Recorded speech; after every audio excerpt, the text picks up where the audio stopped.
ఈ సమయంలో ఇంతవరకు ఈ దిన ప్రాముఖ్యతలో భాగంగా దేవునికి మహిమకరంగా ఆయన యొక్క నామాన్ని కీర్తనల ద్వారా మనము మహిమపరచడానికి దేవుడు కృప చూపించాడు. ఈ సమయంలో ఈ కీర్తనల తదనంతరం కొంత దైవికమైన వర్తమానాన్ని మనము విందాం. వినే ముందుగా మనందరం కలిసి లేచి నిలబడి ఈ యొక్క ఆత్మీయ భాగంలో ఒక కీర్తనల భాగాన్ని మనము ధ్యానపూర్వకంగా ధ్యానం చేసి ముందుకు నడుద్దాం.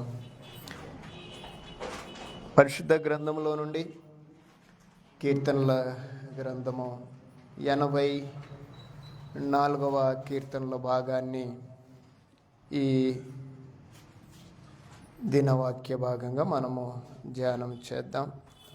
వాక్య పఠనముగా అందరం కలిసి ఉత్తర ప్రత్యుత్తరంగా ఈ వాక్య భాగాన్ని చదువుకుందాం. మీరందరూ కూడా మీ బైబిళ్లను తెరవండి. 84వ కీర్తనల భాగం మొదటి వచనం.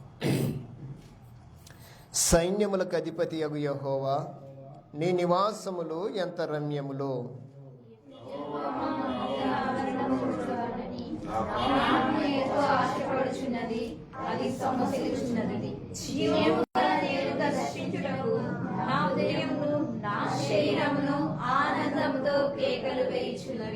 సైన్యములకు అధిపతి యగు యెహోవా, నా రాజా, నా దేవా, నీ బలిపీఠమునొద్దనే పిచ్చుకలకు నివాసము దొరికెను, పిల్లలు పెట్టుటకు వాన కోవెలకు గూటి స్థలము దొరికెను.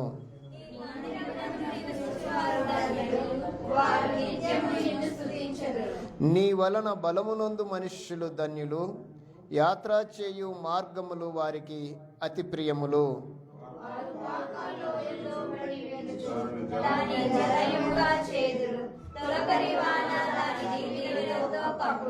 వారు నానాటికి బలాభివృద్ధి నొందుచు ప్రయాణము చేయుదురు. వారిలో ప్రతివాడును సియోనులో దేవుని సన్నిధిని కనబడును.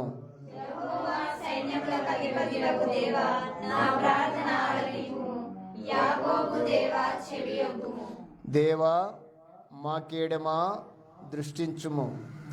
నీవు అభిషేకించిన వాని ముఖము లక్షింపుము.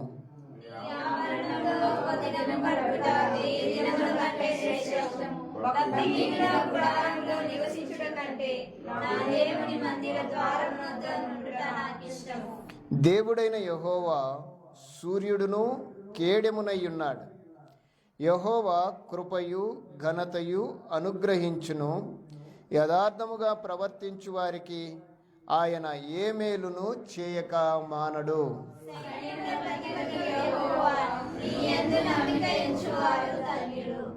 అందరం కూర్చుందాం. ఈ దిన వర్తమానాన్ని మనము ప్రార్థన పూర్వకంగా వినటానికి మనమందరము ప్రయత్నం చేద్దాం. ఈ సమయంలో మన మధ్యలో పౌలన్న గారు ఉన్నారు. వారు మనతో ఈ దిన వాక్య భాగాన్ని పంచుకుంటారు. మీరందరూ శ్రద్ధగా వినాలి. మీకు నిద్ర వస్తున్నట్టుగా మీ కళ్ళు చెప్తున్నాయి. పొద్దుగుకులు బాగా అలిచిపోయారు. ఏదేమైనా ఈ దిన వాక్య భాగంలో మనందరము ఒకంత శ్రద్ధగా దేవుని మాటలు వినటానికి మన మనసులను ఆయన తట్టు తిప్పుకుందాం. ఈ సమయాన్ని పౌలన్న గారికి అప్పగిస్తూ అన్నగారిని ప్రేమపూర్వకంగా వాక్య నిమిత్తమై ఆహ్వానిస్తూ సమయాన్ని అప్పగిస్తూ ఉన్నాను.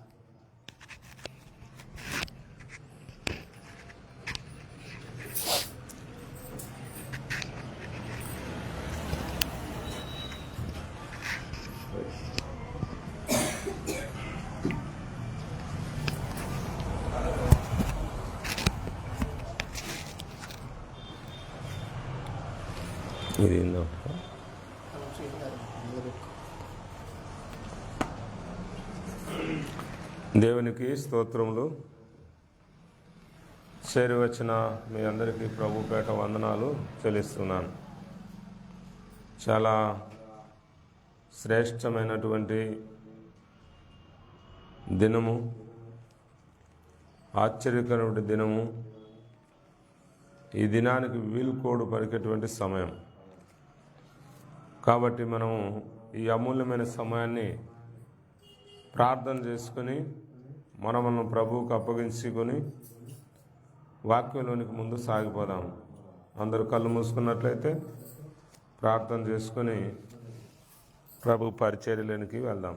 కృపామయుడా, దయామయుడా, నిన్న నేడు ఒకే రీతిగా ఉన్న మా యేసయ్య, మీ పరిశుద్ధమైన పాదములను బట్టి వందనాలు, స్తోత్రాలు చెల్లిస్తుంటున్నాం.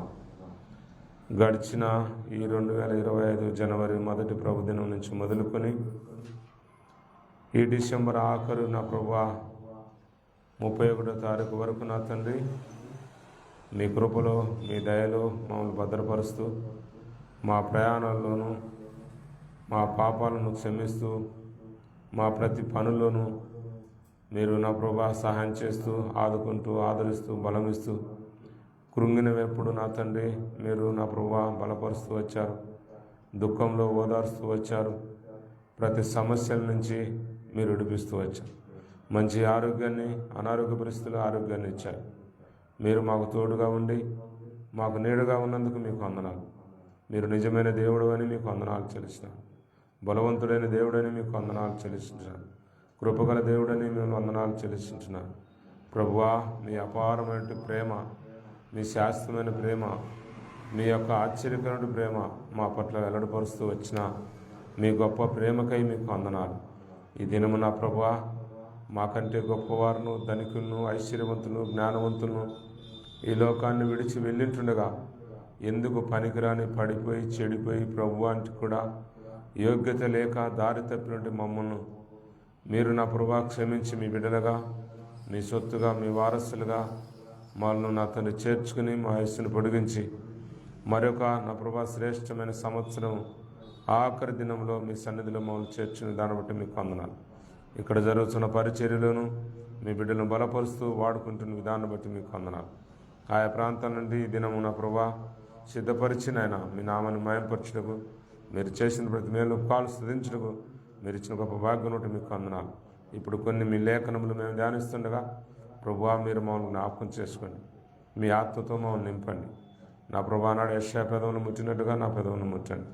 నేనైతే అయోగ్యుడును, ప్రభువానికి కూడా ఏ యోగ్యత లేదు, ఏ మంచితనం లేదు. అలాంటి నన్ను మీరు ఏర్పరచుకున్న విధానం బట్టి మీకు వందనాలు. నా పాపాన్ని, నా శాపాన్ని, నా అతిక్రమను, నా దోషములన్నింటిని పరిహరించండి. మీ పరిశుద్ధ రక్తం చేత ప్రోత్సహించండి. బిడ్డలకు వినే చేలు గ్రహించండి. నన్ను బూరగా మాత్రమే వాడుకొని మీ నూతన సంవత్సరం మీరు మాకు అందించేటువంటి నా ప్రభువా ఆ సంవత్సరం కోసం మేము ఎదురు చూస్తుండగా ఆ పువ్వాదిని లయపరచండి. మీ నామాన్ని, మీ కృపను, మీ కంచెను మా పట్ల ఉంచమని, మీ మాటను దయచేయమని, యేసు నామములో మీరే మాట్లాడి మహిమ పొందమని యేసుక్రీస్తు నామములో ప్రార్థించి అడుగు వేడుచున్నాము తండ్రి, ఆమేన్. దేవునికి స్తోత్రములు. మొదటిగా మనం వాక్య ప్రత్యుత్తరాల్లో 3 విషయాలు మరి మనం చదువుకున్నాం. ధన్యులు ఎవరు అని ఈ యొక్క కీర్తన 84వ కీర్తనలో 3 సార్లు ధన్యులు ధన్యులు అని వచ్చారు. మరి లోకంలో ఎవరు ధన్యులు? ఏమ్మా చదివినరా?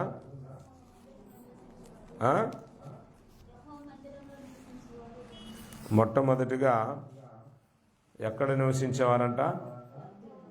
యెహోవా మందిరములో నివసించేవారు, యెహోవా సన్నిధిలో నివసించేవారు, యెహోవా నీడలో, కృపలో, దయలో నివసించేవారు, ఆయన ఆజ్ఞల్లో, ఆయన వాక్యంలో నివసించేవారు, ఆయన మాటలో నివసించేవారు.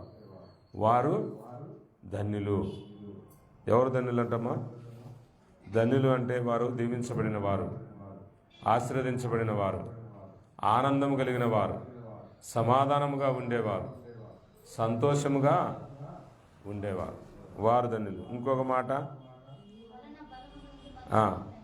5వ వచనములో నీ వలన అంటే ఎవరి వలన? యేసయ్య ద్వారా బలము పొందినవారు. ఎందుకంటే ఆయన బలవంతుడైన దేవుడు, ఎవరు బలపరచలేరు. మనం బలమనగా అభివృద్ధి చెందినవారు, వృద్ధి చెందినవారు, విస్తరించబడిన వారు, ఫలించిన వారు.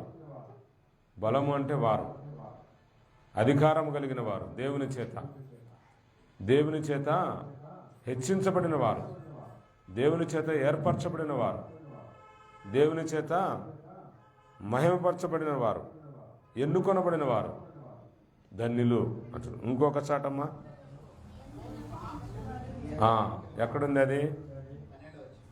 ఆఖరి వచనంలో ముగింపులు ఎవరంట?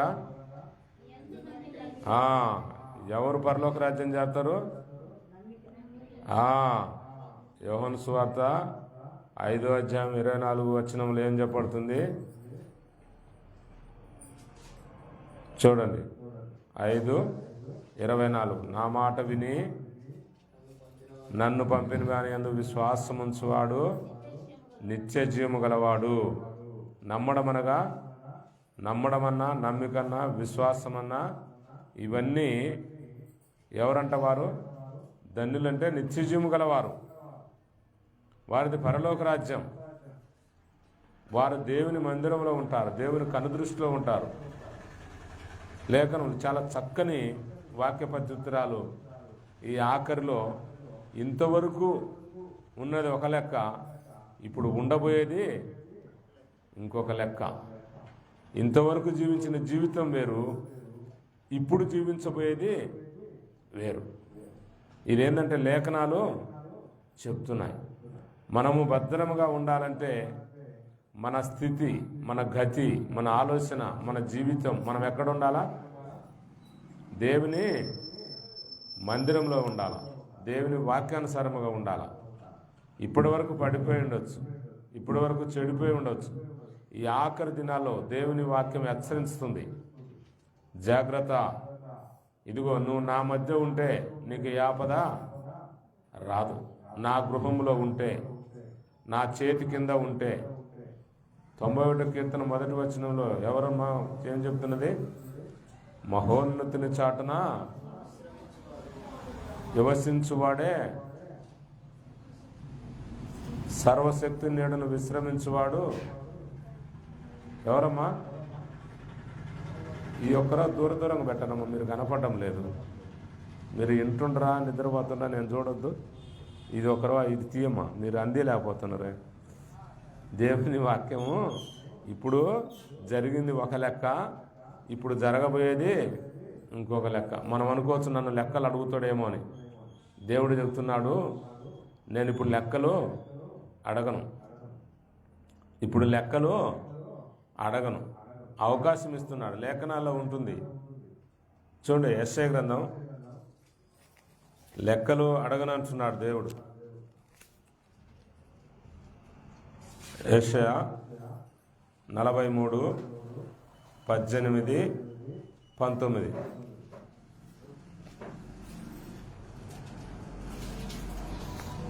ఏమ్మా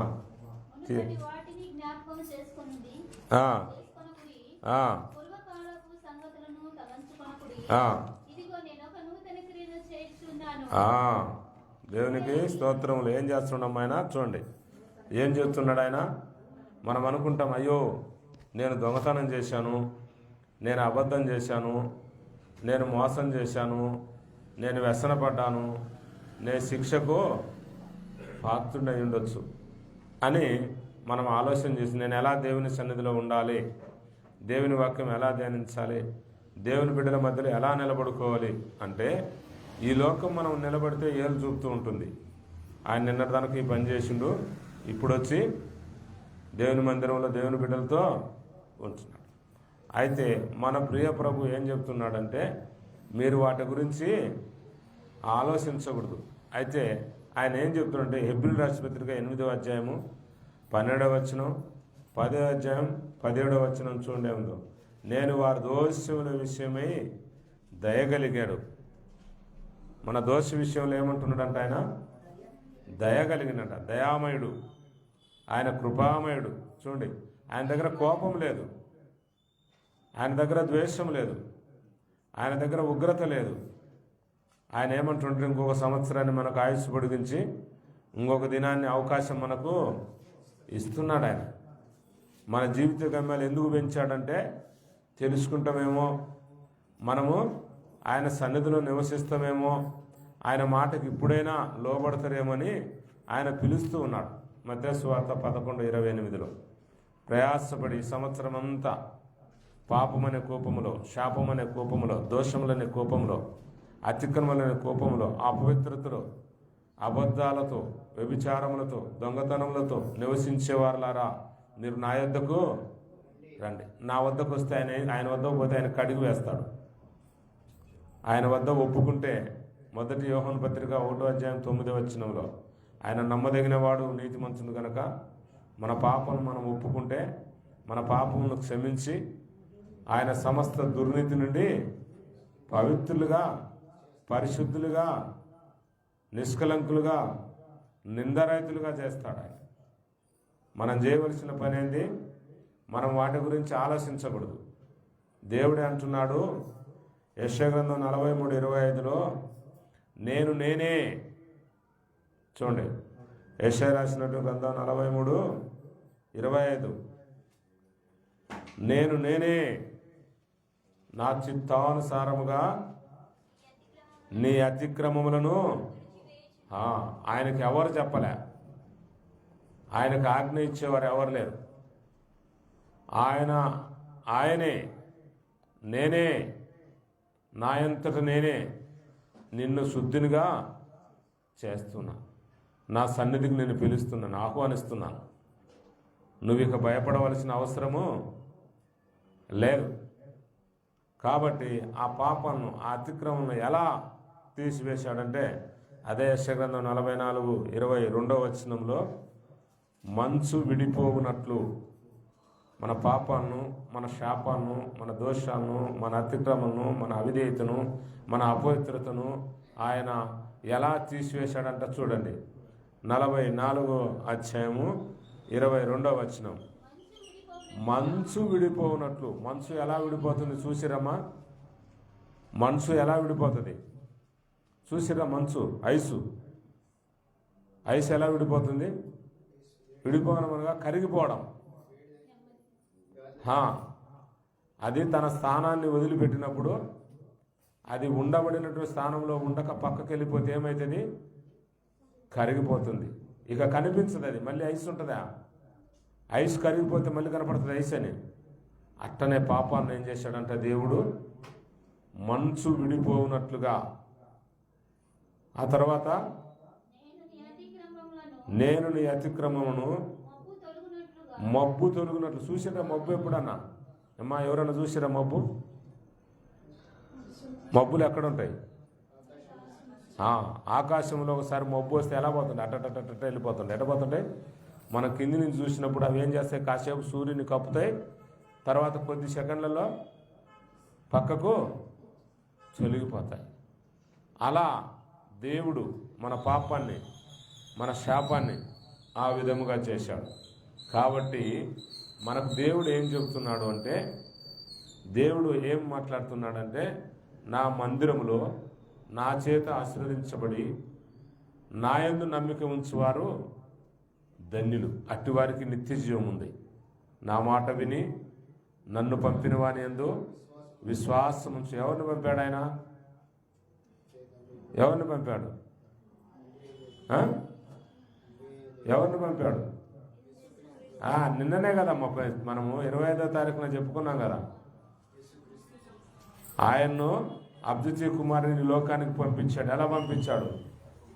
మనుష్యుల పోలికగా పుట్టి దాసుని స్వరూపమును ధరించుకుని ఈ లోకానికి సశరీరుడుగా, 1 తిమోతి 3:16 మనం చెప్పిన కదా వాక్యం.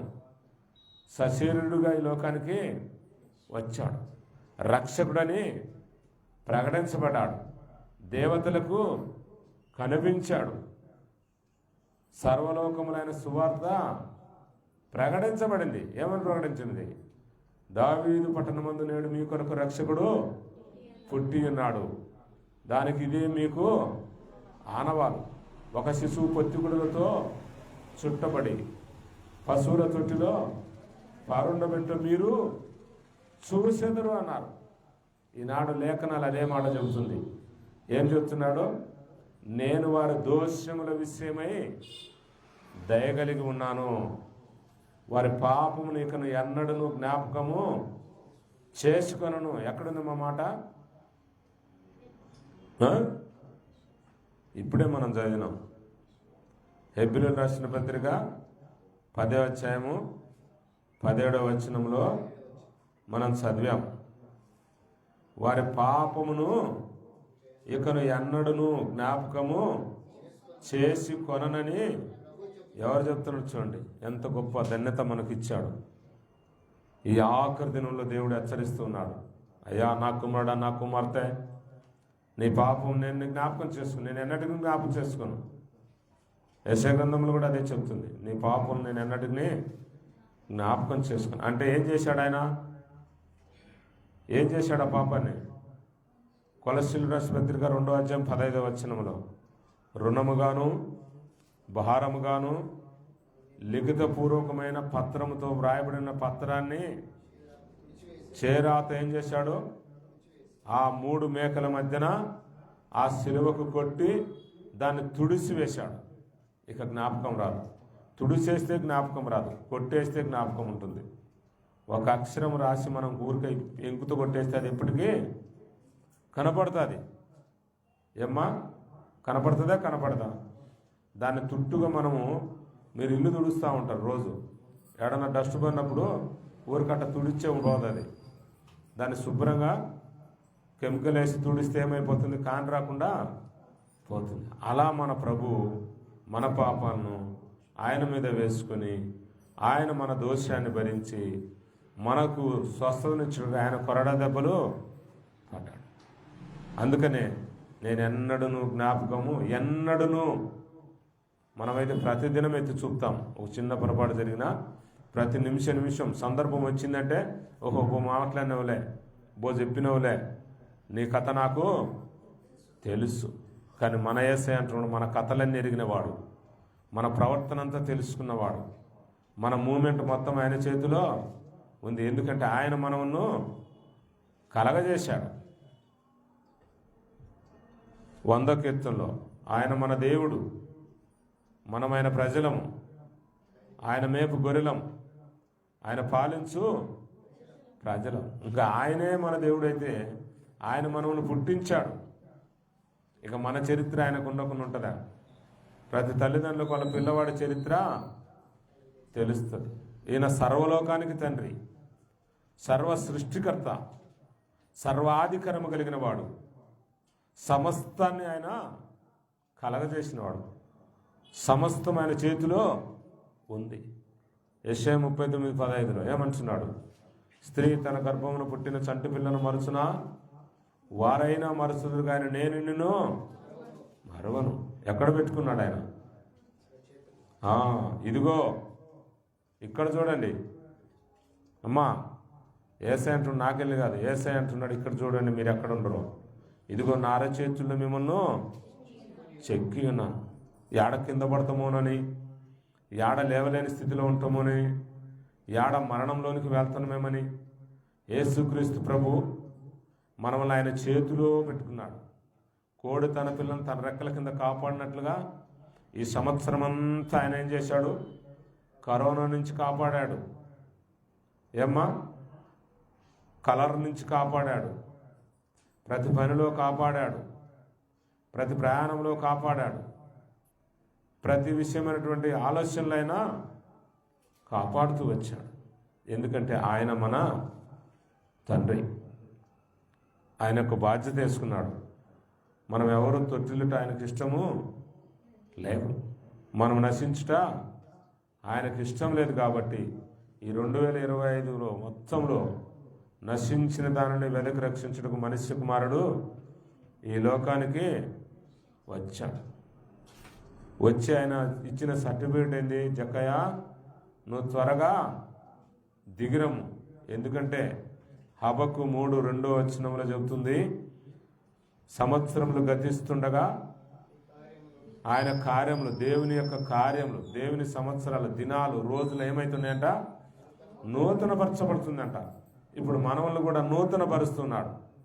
సంవత్సరాలు ఎన్నో గతించిపోతున్నాయి. 2025 ఆఖరి టయాల్లో ఉంటాం మనం. గంటల్లో కొన్ని గంటలు, 2 గంటలో లేదంటే గంటన్నర ఉంటుంది. అంతలో ఏమైపోతుంది? అన్నీ ఏమేమి మారిపోతాయి? ఏమేమి మారిపోతాయమ్మా చెప్పండి.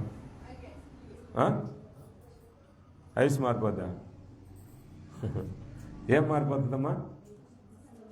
ఇప్పుడు 12 గంటలు అయిందంటే ఏం మారుతుంది? 5 పోయి 6 వస్తుంది. అయితే మన పరిస్థితిలో మనం ఇయే ముక్కు ఉంటుంది, మనకు ఇయే కన్ను ఉంటుంది, ఇదే కలర్ ఉంటుంది. కలర్ అదే, కళ్ళు అయ్యే. ఆలోచనలు ప్రభు చెప్తున్నారు 2 కొరింథీయుల రాష్ట్రపతిగా 5:17 కాబట్టి ఇప్పుడు క్రీస్తు యేసున నూతన సృష్టి అన్నాడు. ఎవడైనను సరే ఏమ్మా క్రీస్తు సన్నిధిలో ఉంటే, క్రీస్తు చేత బలవంతి ఎవరైనా అందరికీ ఆహ్వానమే. ఈ 2026 సంవత్సరంలో దేవుడు అందరిని పిలుస్తున్నాడు. ఏ భేదమును లేదు. ఎక్కడ పోయినంట భేదం లేకుండా? ఏమైపోయినంట? అందరూ పాపం చేసి దేవుడు అనుగ్రహించి మహిమను పొందలేకపోయారు. కాబట్టి ఆ మహిమనిచ్చుటకు, ఆ మహిమను, ఆ పరలోక రాజ్యాన్ని, ఆ పవిత్రమైన దినాన్ని ఆ 2026లో మనల్ని పరిశుద్ధపరిచి నూతనముగా పరుస్తున్నాడు. ఎందుకంటే ఆయన మన ఎడల ఏం కలిగిందంటమ్మా? ఇప్పుడే ఉంది కదమ్మా, చదివితే మనం. ఆయన దయగలిగి ఉన్నాడు. ఆయన దయగలిగి ఉన్నాడు. ఇవన్నీ బాగానే ఉన్నాయి. ఆయన మన పాపముని ఎన్నటికీ జ్ఞాపకము చేసుకోడు. మంచు విడిపోయినట్లుగా, మబ్బు తొలిగిపోయినట్లుగా మన పాపాన్ని ఆయన ఏం చేశాడు? ఆ సిలువలో తుడిసివేశాడు. అయితే మనం ఏం చేయాలా కదమ్మా? దేవుడు మనకు చేశాడు. ఇప్పుడు మనమేం చేయాలా? ఇప్పుడు 26లోకి మనం ప్రవేశించాలా. ఇప్పుడు మనం ఎక్కడికైనా ప్రయాణానికి పోయేటప్పుడు మనం ఏం చేస్తాం? ఏ ఊరన్నా వెళ్ళాలి అంటే మనం ఏం చేస్తామమ్మా?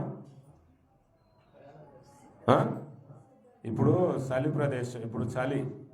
ఇప్పుడు మనం ఈ చలికి ఏం చేస్తున్నాం? ప్రతిరోజు అయ్యే తొడుక్కుంటామా? ఏ సీజన్కు తగ్గట్టుగా ఆ సీజన్కు మనం అన్నీ సిద్ధపరచుకుంటాం. ఎక్కడైనా ప్రయాణాలకు వెళ్ళాలన్నా కూడా అక్కడికి కూడా ఇంకో కొంచెం ఎక్కువ డబ్బులు, సరిపోయిన దుస్తులు, మన ఆలోచనలు, మన తలంపులన్నీ మారుతాయి. ఇప్పుడు కూడా మనం ఏ ఉద్దేశంతో వచ్చాము? నూతన సంవత్సరానికి, పాత సంవత్సరానికి వెనక వేసి కొత్త సంవత్సరానికి మన జీవితాలు నూతనంగా ఉండాలని చెప్పి మనము ఉత్సాహంతో, ఆనందంతో వస్తున్నాం. మరి ప్రభు అయితే అయ్యా ఈ 2025 గడిచిపోతుంది. సరే, నువ్వు చేసిన ప్రతి పాపం, దోషం నేను చూస్తూ ఉన్నాను. ఎందుకంటే దేవుడు ఎక్కడున్నాడు? దేవుడు ఎక్కడున్నాడమ్మా? దేవుడు ఎక్కడున్నాడు? ప్రసంగ గ్రంథం 5వ అధ్యాయము చెప్తుంది. ఏం చెప్తుంటే, దేవుడు ఆకాశం మీద ఉన్నాడు, నువ్వు భూమి మీద ఉన్నావు, నీ మాటలు కొద్దిగా ఉండాలి. అనాలోచనగా మనము ఉండకూడదు. ఇంకెక్కడ ఉంటాడు ఆయన? ఎక్కడైతే 2-3 కూడి, మత్తయి సువార్త 18:20 2-3 కూడి నా నామమును స్తుతిస్తూ ఉంటారో అక్కడ ఉంటాడు ఆయన. ఇప్పుడు ఆయన ఆకాశం మీద ఉన్నాడు అంటే అందరికంటే పైన ఉన్నాడు. ఆయన పైన ఉన్న వారికి అన్నీ కనిపిస్తాయి. మనం ఏ చెట్టు చాటున ఉన్నా, ఏ గోడ చాటున ఉన్నా, ఏ తలుపులు వేసుకొని ఉన్నా, ఏ ప్రదేశంలో ఉన్నా మన యొక్క ప్రతి మూమెంట్ ఆయనకు తెలుస్తాయి. అయితే ఈ రాత్రి సమయంలో, ఈ 2025 ఆఖరి దినము, ఆఖరి గంటల్లో మనకు దేవుడు కొన్ని హెచ్చరికలు ఇస్తున్నాడు.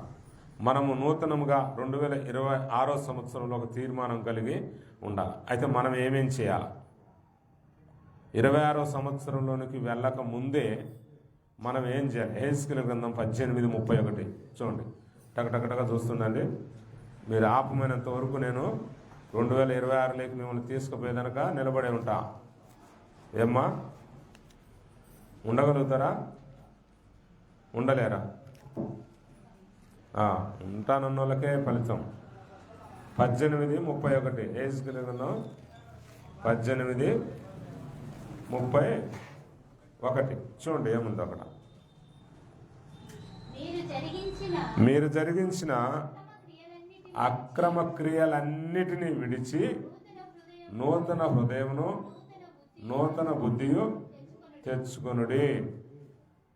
ఏమేమి తెచ్చుకోవాలమ్మా? మొదటగా మనం ఏం చేయాలా? మనం అవతలికి పోవాలంటే, అందులో మనం ప్రవేశించాలి అంటే మనకు ఏమి విడసాలా, ఏం తీసుకోవాలా? రెండు ఉన్నాయి అక్కడ. ఏమ్మా, వినపడుతుందా? మనము ముందు ఏం చేయాలా? ఫస్ట్ దేవుని వాక్యం మనకు ఏం హెచ్చరిస్తుంది? ఈ 2025-31 ఆఖరి గంటల్లో నువ్వు 26లోకి వెళ్ళాలి అని అంటే, 26 ఏ సంవత్సరం అంటది? ఏమొస్తుందమ్మా? 26 ఏ సంవత్సరం అంటుండ్రు?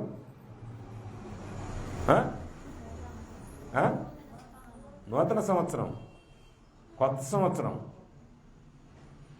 న్యూ ఇయర్, కొత్త సంవత్సరం అంటున్నారు. ఆ కొత్త సంవత్సరంలో పోయేటప్పుడు మన హృదయం ఎలా ఉండాలంట? ఇక్కడే వ్రాయబడింది. నూతన బుద్ధి అంటే ఇప్పటి వరకు మన దగ్గర బుద్ధి లేదు, ఉన్నా కానీ కాబట్టి ఇప్పుడు క్రీస్తు యేసునందు వరకు ఏ శిక్ష విధి లేదు. ఎవడైనాను క్రీస్తునందున వాడు నూతన సృష్టి, పాతవి గతించును క్రొత్తవాయను. ఇప్పుడు ఇంకా మనం పాత దాంట్లోనే ఉన్నాం, ఇంకా క్రొత్త గాలే. మనం ఇంకా కడగాలి. ఇప్పుడు సబ్బు వేసి అని చుట్టా దేశీ ఏమేమి వేస్తారు కదా, అవన్నీ వేసి మనం ఏం చేయాలా? కడగాల. ఇప్పుడైతే అవి మనకు. కానీ దేవుడు ఏం చేత గడిగాడు? మనం లేవిడితో గడిగాడు ఆయన. సబ్బుతో గడిగిందా? యేసుక్రీస్తు ప్రతి పాపం నుండి మనమును పవిత్రపరిచాడు. ప్రకటన గ్రంథంలో అదే వ్రాయబడింది, 1వ అధ్యాయంలో. యేసుక్రీస్తు ప్రతి పాపం నుండి ఆయన రక్తం ద్వారా మనమును విమోచించాడు. అమూల్యమైన రక్తం చేత మనల్ని ఏం చేశాడు? ఆయన శుభ్రపరిచాడు, విమోచించాడు. ఇప్పుడు అయితే మనకు ఒక అవకాశాన్ని ఇచ్చున్నాడు దేవుడు. నీకు నూతన హృదయం కావాలి అంటే, నూతన బుద్ధి కావాలంటే నువ్వేం చేయాలా? మనం ఏం చేయమంటున్నాడు చెప్పండి ఒకరైనా? ఏం చేయమన్నాడమ్మా? అమ్మా ఏం చేయమన్నాడు? వెనక్కి చూసాయిందమ్మా, ఇటు చూడు అమ్మా, ఇటు చూడండి, అక్కడ చూడు, చెప్పు ఏం చేయమన్నాడు దేవుడు? ఇక్కడ ఉంది కదమ్మా, ఇప్పుడు చదివితే మీరు జరిగించిన అక్రమ క్రియలను ఇది మొదటగా చేయాలా. మనం నూతన హృదయాన్ని అందుకోవాలని అంటే, నూతన బుద్ధి మనకు కావాలంటే, మనం ఏదైతే జరిగించామో, ఏమైతే దేవునికి వ్యతిరేకమైన ఆలోచన చేశామో, దేవుని మార్గాన్ని విడిచి తిరిగామో, దేవుని వాక్యానికి వ్యతిరేకంగా ఉన్నామో, అవన్నీ అక్రమే. 32వ కీర్తనలు అదేగా చెప్పేది. ఏం చెప్తున్నామ్మా? తన అతిక్రమంలో క్రియలను బట్టి తన పాపం విషయం పరిహారం పొందినవాడు, ఆత్మలో కపటం లేనివాడు, యెహోవా చేత నిర్దోషిని ఎంచబడినవాడు ధన్యుడు. ఈ మనం ఇడిచిపెట్టకుండా మనం నూతన హృదయం, నూతన తలపు, నూతన సంవత్సరం అంటే ఏమీ రావు. దేవుడు అంటున్నాడు, ఈ విడిచిపెట్టు, ముందు వీటికి దూరంగా ఉండు. ఇప్పుడు చాలు, ఇక్కడ వీటికి సమాప్తము, పుల స్టాప్. 2025 పుల స్టాప్. ఇప్పుడు 6 చేయబోతున్నాను నేను. ఇప్పుడు 6 చేయబోతున్నాను. నంబర్ మారుతుంది, మన జీవితం మారుతుంది, మన ఆలోచనలు మారుతుంది. మన జీవితాన్ని దేవుడు హెచ్చించాలని, ఆయన బలం చేత మనం ధన్యులుగా చేయాలన్నాడు. నూతన హృదయాన్ని మనకు అప్పగిస్తున్నాడు. నూతన హృదయం ఎందుకు ఇచ్చాడు? మొట్టమొదటిగా నూతన హృదయం ఎందుకు అనుకున్నాడు దేవుడు? ఇర్మియా 17:9 హృదయం అన్నిటికంటే మోసకరమైనది, అది ఘోరమైన వ్యాధి గలది. అందులో వ్యాధి ఉంది, అందులో మోసం ఉంది. అందుకని దాన్ని ఏం చెప్తున్నాడంటే, నీకు ఆ హృదయాన్ని తీసేసి ఈ హృదయాన్ని ఇస్తాను. అన్నిటిని విడిచాలా. అది అబద్ధం కావచ్చు, వ్యసనం కావచ్చు, దురాశ కావచ్చు, ప్రతి విధమైనటువంటి కీడును మనము తొలగించుకుంటే దేవుడు మనకు 2 గిఫ్ట్లు ఇస్తున్నాడు. ఒకటేం చేస్తున్నాడు? నూతన హృదయం, నూతన బుద్ధి. అంటే ఏబు 8వ అధ్యాయం 5వ వచనం నుంచి మనం చదివితే అక్కడ మొదట నీ స్థితి కొద్దిగా ఉంటే ఆ మహా వృద్ధి చేస్తాడంట. మనం దిగుపడవలసిన అవసరము లేనేలేదు. అయితే మనం దిగులు పడకుండా ఉండాలి అంటే మనం మొదటిగా ఏం చేయాలి? మనం చేయవలసిన పని ఏం చేయాలమ్మా? దేవుని వాక్యం హెచ్చరిస్తుంది, మీరు జరిగించిన, మనం జరిగించిన వేరే వాళ్ళ గురించి మనకు అవసరం లేదు. మనం ఏమేమి జరిగామో వారికి తెలుసు. మనం ఎక్కడ తప్పిపోయామో, ఎక్కడ పడిపోయామో, ఎక్కడ వ్యతిరేకంగా ఉంటున్నామో మనకు తెలుసు. కాబట్టి మనము వాటిని ఈ రాత్రి సమయంలో, ఈ ఆఖరి దినము 2025 ముగింపు దినాల్లో దేవుడు అంటున్నాడు, అయ్యా ఇప్పుడు నువ్వు శిక్ష పాత్ర కాకుండా ఉండాలంటే వాటిని విడిచిపెట్టి ఒప్పుకో. విడిచిపెట్టడం అంటే ఒప్పుకోవడం, ఒప్పుకొని విడిచిపెట్టడం. నీ పాపం నువ్వు ఒప్పుకొని ఎడల 1 యోహను 1వ అధ్యాయము 9వ వచనం. ఏమ్మా ఏం చెప్తున్నాడు అక్కడ దేవుడు? చూడండి, మీరు టకటగా వాక్యం చూస్తూ పోతే మనము చేస్తాం. దేవుని వాక్యం వినాల, నోటెడ్ ఉండాల మనకు. తీయలమ్మ ఎవరు? 1 యోహను 1:9 మన పాపమును మనం ఒప్పుకొని ఎడల ఆయన నమ్మదగిన వాడును నీతిమంతుడు గనక ఆయన మన పాపములను క్షమించి సమస్త దుర్నీతి నుండి ఆ బస్సు నుండి ఆడ చేస్తా అంటున్నాడు. అక్కడేమన్నాడు? మీరు జరిగించిన అక్రమ క్రియలన్నిటిని విడిచిపెడితే అక్కడేమిస్తా అన్నాడు? నూతన హృదయము, నూతన బుద్ధి. ఇక్కడేమంటున్నాడు యేసయ్య? ఏమంటున్నాడు? అక్కడ విడిచిపెట్టడం, ఈడ ఒప్పుకోవడం. ఒప్పుకొని విడిచిపెట్టాలా. అయితే ఈయన ఎప్పుడైతే మనం ఒప్పుకుంటామో ఆయన మన ఎడల దయగలిగిన దేవుడు, కృప కలిగిన దేవుడు, ఆయన ప్రేమామయుడు మన పట్ల. ఎందుకంటే అంటున్నాడు, లోకమును ఎంతో ప్రేమించాడు, దానికి హద్దులు లేవు.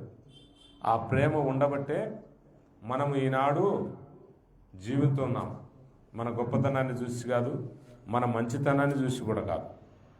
మనము ఆయన కనురెప్పపాటి వారిని. మనం ఒప్పుకుంటే ఆయన ఏం చేస్తాడంటే మన పాపమును క్షమిస్తాడు. పాపాన్ని ఎందుకు క్షమించాలి? పాపమును ఎందుకు క్షమించాలా? ఎందుకు పాపాన్ని క్షమిస్తానంటున్నాడు? అమ్మా ఇక్కడ ఏనండి, మీరు బైబిల్ వచనాలు చెప్తాను, అక్కడ మీకు ఆన్సర్ దొరుకుతుంది. పాపాల వలన ముందు పాపం ఎందుకు క్షమిస్తానంటున్నాడు? మీ పాపమును మీ యొక్క నేను ఎన్నటికీ జ్ఞాపకం చేసుకొను, వాటిని మంచు విడిపోయినట్లు వారి పాపాలను విడగొట్టాను, మబ్బు తొలగిపోయినట్లు మీ పాపం నేను తొలగించాను, ఇక ఎన్నడూ నేను జ్ఞాపకము చేసుకుని. ఎందుకు అంటున్నాడు? యెషయా గ్రంథం 59 మొదటి వచనంలో, రక్షింపనేరకైనట్లు యెహోవా హస్తము కురుస కాలేదు, వెన్నేరకైనట్లు ఆయన హస్తం మందం కాలేదు, కానీ నీ దోషములు నీ పాపములు ఆయనకు మీకును అడ్డము వచ్చాయి. చూడండి, యెషయా గ్రంథం 59 మొదటి వచనంలో. మీరు రోజు ప్రార్థనకు వస్తుంటారు, నేనే మేలు, లేటుగా రాకుండా కొంచెం దేవుడు అందిస్తూనే ఉంటాడు. ఏమ్మా? యెహోవా హస్తము కురుస కాలేదు, విననేరక ఎండునట్లు ఆయన చెవులు మందము కాలేదు, మీ దోషములు మీకును మీ దేవునికి ఆ అడ్డం ఉండబట్టే దేవుని మనం చూడలేకపోతున్నాం, పరలోక రాజ్యం చేరలేకపోతున్నాం, నీతిగా జీవించలేకపోతున్నాం, నిజాయితీగా ఉండలేకపోతున్నాం. అయితే ఆయన వద్దకు మనల్ని చేర్చుకుంటకై,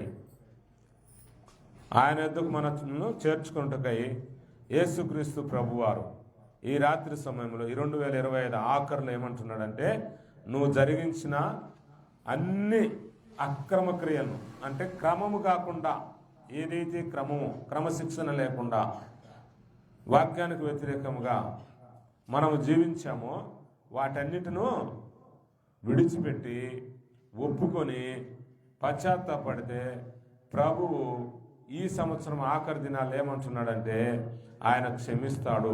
ఎందుకంటే ఆయన మన ఎడల దయగలిగి ఉన్నాడు. వాక్యం చెబుతుంది దయగలిగి ఉన్నాడు. ఆయన దయామయుడు, దయగలిగి ఉన్నాడు. అంతేకాకుండా మనమును పవిత్రులుగా ఎక్కడి నుంచి సమస్త దుర్నీతి, అది ఏదన్నా కానీ నీతికి వ్యతిరేకంగా, ధర్మశాస్త్రానికి వ్యతిరేకంగా, దుర్నీతి అంటే ధర్మశాస్త్రానికి వ్యతిరేకంగా, వాక్యానికి వ్యతిరేకంగా, నీతిమంతుడు దేవునికి వ్యతిరేకంగా, అది ఎలాంటిదైనా మనం ఒప్పుకుంటే, ప్రభువా నేను పడిపోయాను, నేను ఈ విషయంలో పడిపోయాను, నన్ను క్షమించు, నన్ను మీ బిడ్డగా చేసుకో, ఇదిగో నాకు నూతన మీరు కావాలి, మీకు వచ్చేటువంటి జ్ఞానం నాకు కావాలి, మీ నీడ కావాలి, నాకు ఈ లోకంలో ఏది దావీదురాజు అంటాడు, మీరు నాకుండగా నాకు ఏది అక్కరా లేదు, మీరు మాత్రమే కావాలి, మీ సన్నిధి కావాలి, మీ బిడ్డల సహవాసం కావాలి అని ప్రభు. దేవుడు ఈ రాత్రి సమయంలో దేవుడు అసలు మీ అతిక్రమ క్రియలన్నింటిని విడిచిపెట్టాలా, నీ పాపాలను ఒప్పుకొనాలా, నూతన హృదయం నూతన బుద్ధి పొందాలి. అంతేకాకుండా ఇంకా మనం చేయవలసిన పనులు ఉన్నాయి. చూడండి, రోమాపత్రిక 12వ అధ్యాయం 2వ వచనంలో ఒక మాట వ్రాయబడింది. ఈ తీర్మానం చేసుకోవాలి మనం ఈ రాత్రి సమయంలో, నూతన సంవత్సరం కోసం సిద్ధపడినటువంటి మనం, నేను కూడా అందులో, నన్ను కూడా కలుపుకొని నేను కూడా చేయవలసిన పని, నేను జరిగించిన ప్రతి అక్రమ క్రియ నేనేం చేయాలా, విడిచిపెట్టాలా, నా పాపలను నేను ఒప్పుకోవాలా, ఒప్పుకొని విడిచిపెట్టాలా. అంతేకాకుండా చూడండి, రోమపత్రిక 12వ అధ్యాయము 2వ వచనం, మీరు ఈ లోక మర్యాదను అనుసరింపకూడదు. అమ్మా చాలు, మనం చేయవలసిన పని 1, మనం జరిగించిన ప్రతి అతిక్రమాలను మనం విడిచిపెట్టాలి. 2ది, మన పాపంను మనము ఒప్పుకోవాలా. 3ది, ఈ లోక మర్యాద ఏముంది, ఇప్పుడు మనం చేస్తూనే ఉన్నాం. క్రిస్మస్ పండుగ వస్తుంది, మనం ఏం చేస్తాం, మంచి మంచి బట్టలు, మంచి భోజనం, మంచి చుట్టాలను, ఇవన్నీ లోకానుసరణగా ఆహ్వానించడం. ప్రభువును మనము ఆహ్వానించడం. దేవుడు ఏమంటున్నాడు, ఆయన ఆహ్వానించాల. జక్కయ్య అన్నాడు, జక్కయ్యను త్వరగా దిగిరా, నేడు నీ ఇంటికి రక్షణ వచ్చింది, నీ ఇంట్లో నేను బస చేయవలసి ఉంది. చూడండి ఎంత గొప్ప వాక్యం. దేవుడు తలుపు తడుతున్నాడు. ప్రకటన 3:20, ఇదిగో తలుపు నద్ద నేను తట్టుచున్నాను, ఎవడైనా నా స్వరంని, ఈ 2025 సంవత్సరము ఆఖరి సమయాల్లో నా స్వరం విని అవకలికి వెళ్ళాలంటే, 26లోకి వెళ్ళాలంటే, నూతన హృదయం నూతన బుద్ధి కలిగి జీవించాలంటే, ధన్యులుగా ఉండాలేనంటే, ఇదిగో నా స్వరం వినమంటాడు. ఏం చెప్తున్నాడు ఆయన స్వరం, నువ్వు జరిగించిన ప్రతి అతిక్రమను విడిచిపెట్టు, నీ పాపాలను నువ్వు ఒప్పుకో, ఈ లోక మర్యాదను అనుసరింపవద్దు. ఏమనుసరించొద్దమ్మా, నేను మళ్ళీ అడుగుతామ్మా, గుర్తుపెట్టుకోవాలి మీరు. ఏమ్మా తల్లి, అడగాలన్నా వద్దా? ఎవరిని అడిగితే వాళ్ళు చెప్పకపోతే ఇక మనము వచ్చి ప్రయోజనం లేదు. తర్వాత మనం చూస్తే ఎఫెసీయులకు రాసిన పత్రిక 4వ అధ్యాయం 22వ వచనం చూడండి. ఎఫెసీయులకు రాసిన పత్రిక 4వ అధ్యాయము 22. కావున మునుపటి ప్రవర్తన విషయంలోనైతే మోసకరమైన దురాశల వలన చెడిపోవు మీ ప్రాచీన స్వభావమును ఏం చేయాలి, మనం వదులుకోవాలా. అమ్మ ఆగండి, మనం ముందుకు పోకూడదు. దేవుడు యాడికైతే ఆపాడో, ఒకటి ముందు ఏం చేశాడైనా, మీరు జరిగించిన ప్రతి అతిక్రమ క్రియలను విడిచిపెట్టమన్నాడు. 2వది ఏం చెప్పాను, మీ పాపాలను మీరు ఒప్పుకోమన్నాడు. 3వ విషయం ఏం చెప్పాను, ఈ లోక మర్యాదను అనుసరింపవద్దన్నాడు. ఈ 4వ మాట ఏం చెప్తున్నాడు? మీ ప్రాచీన స్వభావం, మీ దురాశల వలన మిమ్మల్ని చెరుపు చేసేటువంటి మీ జీవితాన్ని మరణానికి తీసుకొచ్చేది, శిక్షకు పాత్రలైనటువంటి ఆ యొక్క స్వభావాన్ని ఏం చేయాలా? వదులుకోవాలి. ఇప్పుడు పాత సంవత్సరం వెళ్ళిపోతా ఉంది, ఇక 2025 మళ్ళీ లేదు. ఇంకా 5ను చూడలేరు. మీరేం చూస్తారు? ఏం చూస్తారమ్మా? 6. అదో అన్న ఆడ పెట్టిండు కదా టీవీలో, మీకు ఎదురుగా పెట్టిండు, మర్చిపోయి 5 అంటారేమని. ముందే 6 ఇంకా రాలేదు ఇంకా, కానీ నెంబర్ అయితే మీకు ఎదురుగా ఫోకస్లో ఉంది. ఇప్పుడు మీరు 6 చూడరు, 5 చూడరు, 6 చూస్తారు. కాబట్టి మనం పాత వాటిని ఏం చేయాలా? దేవుడు ఎలా అయితే మర్చిపోయినాడు అన్నాడో మనం కూడా మర్చిపోవాలి. ఇక్కడ అన్నాడు వదులుకోమన్నాడు క్లియర్గా. అంటే వదులుకోకపోతే ఏం జరుగుతుంది? విడిచిపెట్టకపోతే ఏం జరుగుతుంది? లోక మర్యాదను అనుసరిస్తే ఏమవుతుంది? మన పాపం ఒప్పుకోకపోతే ఏం జరుగుతుంది? దానికి ప్రతిఫలం ఏమ్మా? ఆజ్ఞాతిక్రమే పాపము, పాపానికి వచ్చు జీతము అది వస్తుంది అన్నమాట, తీర్పు. దేవుని వాక్యం చెప్పడుతుంది, నేనేం చెప్పడం లేదు మీకు, నేను అన్ని చూపిస్తూనే ఉన్నాయి. ఇక్కడ ఉన్నాయమ్మా వాక్యాలు ఉంటున్నాయా? ఇప్పుడు చెప్పేది ఉన్నది ఉన్నట్టు. ఎందుకంటే ఇందులో నుంచి మనం తప్పించేది పక్కకి వెళ్ళకూడదు. దేవుని మాటలు ఇక్కడ మీకు ఒకటి లైన్గా క్లియర్గా దేవుడు మాట్లాడుతున్నాడు. మాట్లాడేది నేను కాదు, దేవుడు అందిస్తున్నాడు, మీకు చెబుతున్నాను. ఇప్పుడు మీరేం చేయాలి? నేను మొదటికి ఏం చేయమన్నాడు? ఎప్పుడైతే మనము మన అతిక్రమం మనం విడిచిపెడతాం, అన్నిటిని విడిచిపెట్టాలా. కొంతమంది ఏం చేస్తామంటే కొన్ని ఒప్పుకుంటారు, కొన్ని ఒప్పుకారు. అది వేషధారణ జీవితం. అప్పుడు మనం ఒప్పుకుంటూ విడిచిపెడితే ఏమిస్తా అన్నాడు దేవుడు? నూతన హృదయాన్ని, నూతన బుద్ధి, నూతన జీవితాన్ని దేవుడు అనుగ్రహిస్తా అన్నాడు. మనం పాపాలను ఒప్పుకుంటే ఏం జరుగుతుంది? మన పాపం నుంచి మనను క్షమిస్తాడు, శిక్ష నుంచి తప్పిస్తాడు, మనల్ని పవిత్రులుగా, పరిశుద్ధముగా, మచ్చలేని వారిగా మనల్ని ఆయన చేస్తాడు. ఈ లోక మర్యాదను అనుసరించకుండా ఉంటే మనకేం చేస్తాడు? ఈ మర్యాదలోకి చేస్తాడు. అక్కడనే ఉన్నాయి అన్ని ఆన్సర్లు, క్వశ్చన్లు అక్కడనే ఉన్నాయి, ఆన్సర్లు కూడా అక్కడనే ఉన్నాయి. మళ్ళీ ముందుకు సాగుదాం మనం. ఆ తర్వాత మనం చూస్తే కొలస్సీయుడు రాసిన పత్రిక 2వ అధ్యాయం 8వ వచనం. మీరు ఆపమంటే ఆపేస్తామా? కొద్దిగానే భయపడమాకండి. ఆయనను అనుసరింపగా మనుషుల పారంపరాచారములను అనగా ఈలోక సంబంధమైన మూలపాఠములను అనుసరించి మోసకరమైన నిరర్ధకతత్వ జ్ఞానం చేత మిమ్మల్ని చెరపట్టుకొని పోవాడు ఎవడైనా ఉండునేమో అని జాగ్రత్తగా ఉండండి. ఈ లోక సంబంధమైనది, ఈ లోక మర్యాద, ఈ లోక సంబంధం, రిలేషన్ అంటున్నా. ఎవరో ఏమో అనుకుంటారు, ఎందుకు పిలిచినావమ్మ అంటే వారు ఏమన్నా అనుకుంటారని పిలిచిన. అమ్మ దానికి అర్హులు కాదు కదా అంటే ఏం కాదులే, మళ్ళీ ఏమన్నా అలుగుతాడు ఆయన. ఆమె అలిగితే మన వద్దకు మనకు దూరం అవుతాం, మనల్ని చెడు చేస్తారు వాళ్ళు. అది సంబంధం అంటే రిలేషన్షిప్. దేవుడు అంటున్నాడు విశ్వాసికి అవిశ్వాసికి పొత్తు ఉందమ్మా? లేదు. దేవుని బిడ్డలకు దయ్యాల బిడ్డలకు పొత్తు లేదు. నీతిమంతునికి అనీతిమంతునికి పొత్తు లేదు. అలాంటప్పుడు మనము ఈ బంధాన్ని మనం కలుపుకోవాల్సిన అవసరము లేదు. ఎప్పుడైతే మనం దీనికి దూరంగా ఉంటామో వాళ్ళు కూడా మార్పు చెందేదానికి ఉంటుంది. అక్కడ మన సాక్ష్యం పనిచేస్తుంది. ఏమ్మా ఇప్పుడు చెప్పండి, ఏమేమి చెప్పి నేను? ఫస్ట్ మీరు జరిగించిన అక్రమ క్రియలన్నిటినీ విడిచిపెట్టాలి. రెండోది మన పాపంను మనము ఒప్పుకోవాలి. మూడోది ఈ లోక మర్యాదను అనుసరించకూడదు. నాలుగోది ప్రాచీన స్వభావమును, ఎందుకంటే పాతవి గతించను క్రొత్తవి ఆయన. ఇప్పుడు క్రొత్త సంవత్సరం, పాత 25 వెళ్ళిపోతుంది అంటే 25 కాదు ఇక్కడ ముఖ్యం. మన జీవిత శైలి, మనం నడిచిన నడక, మన ఆలోచనలు, మన ఉద్దేశాలు. ఇంతకుముందు దేవుని సన్నిధికి సరిగ్గా రాలేకపోతున్నాం, దేవుని వాక్యాన్ని చదవడం లేదు. సపోజ్ ఎగ్జాంపుల్ చెప్తున్నా. ఇప్పుడు వాడిని మనం ఏం చేయాలా? అవాయిడ్ చేసుకోవాలి, మనం అలవాటు పరుచుకోవాలి. ప్రార్థన లేదు, ప్రార్థన ఉండాలా. పాటలు ఉండాలి. క్రమం తప్పకుండా మందిరాన్ని ఇవ్వాలి. నేను కూడా, మీకే కాదు నాకు కూడా. ఇప్పుడు మనం ఇవన్నీ మా అబద్ధం ఆడుతున్నాం, ఆడకూడదు.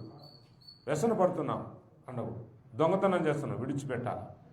దురాశ పడుతున్నాం అంటే మంది కాని దాన్ని ఆశపడుతున్నాం. దురాశకు చాలా డేంజర్. దురాశ చాలా డేంజర్. యాకోబు పత్రిక 1:15 వచ్చిన చెబుతుంది, దురాశ గర్భము ధరించి పాపమును కంటుందంట. పాపం ఏం చేస్తుందంట? పరిపక్వమై పండి, అదుగో చూడండి, ఒక లింక్ అన్నమాట. ఇది ఒక చైన్. మనం మనం దురాశ పడితే అదేమవుతుందంట? పరిపక్వ దశకు తీసుకెళ్తుంట, గర్భం వస్తుందంట దానికి. ఆ గర్భం ఏం చేస్తుందంట?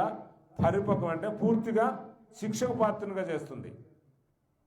పరిపక్వం అంటే ఇక క్షమించడానికి లేదు, ఇంకా క్షమాపణ లేదు. ఇక లాస్ట్ గడియలు అయిపోయినాయి. ఇచ్చిన అవకాశం అంతా 2025 వరకు అవకాశం ఇచ్చాడు. ఇక ఇది ఆపలేదు, క్లోజ్ చేస్తాడు అనమాట. Closing day. ఇక తీర్పు అడుగుతాడు, ఇంకా లెక్క అడగడమే. ఇప్పటి వరకు నేను చెప్తున్నచ్చు, ఎన్నిసార్లు గద్దించిన లోపడానికి హఠాత్తుగా అయిపోతుంది.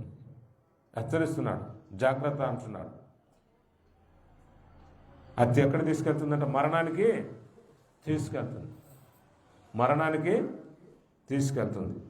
అందుకని మనం ఏం చేయాలి? ఇప్పుడు ఈ లోక సంబంధమైన నిరర్థకం అంటే వ్యర్థమైన దాన్ని తత్వానికి మనము బలి కాకూడదు.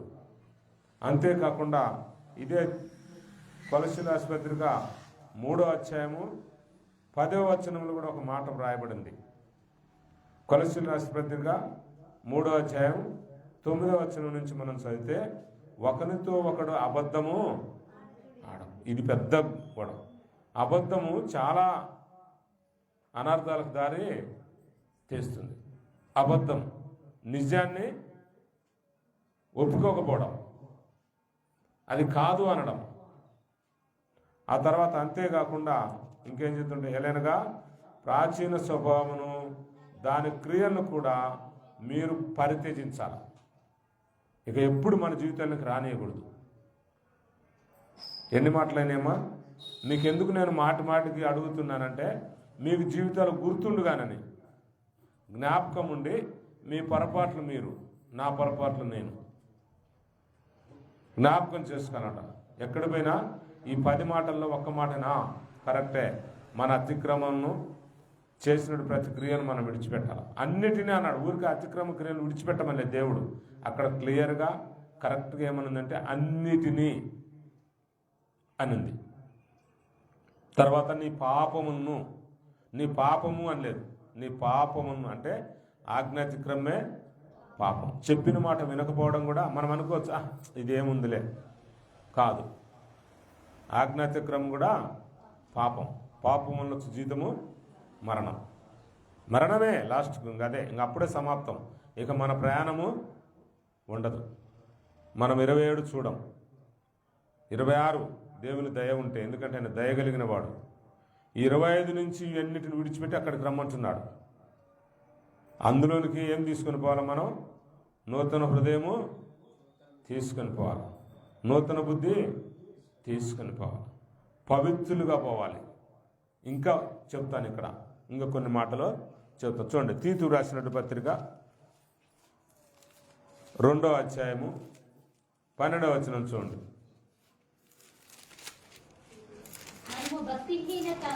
మనము భక్తిహీనతను,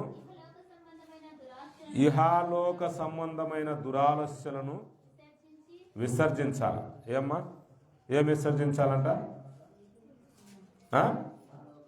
ఈ లోక సంబంధమైన దురాశలు, భక్తిహీనత, ఇవి మనం చేయాల్సిన పనులు.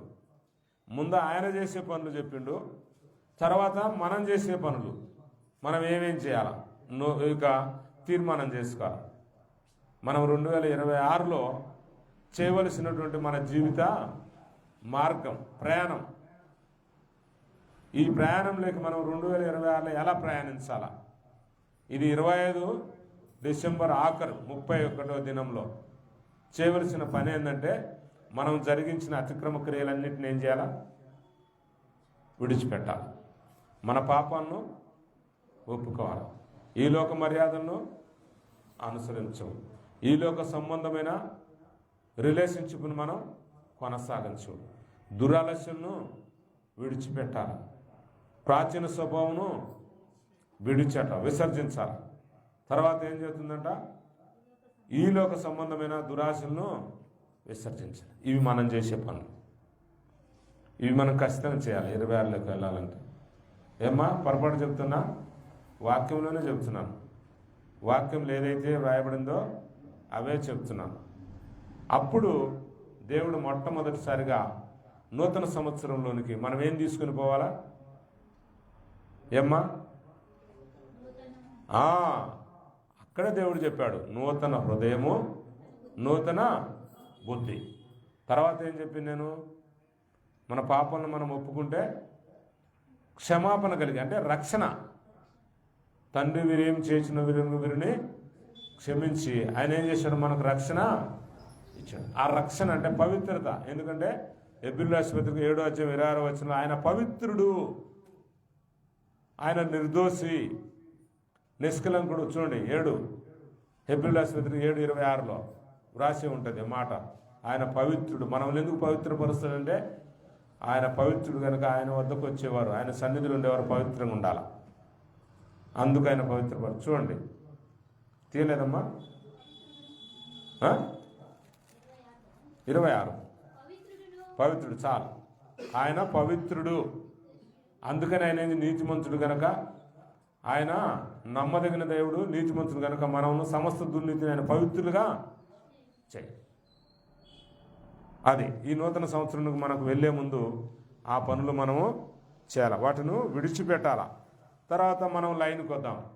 మనము హెస్కేలు గ్రంథంలో 18:31 2 విడిచిపెట్టాలి. మన అతిక్రమల క్రియలన్నింటినీ ఏం చేయాలా?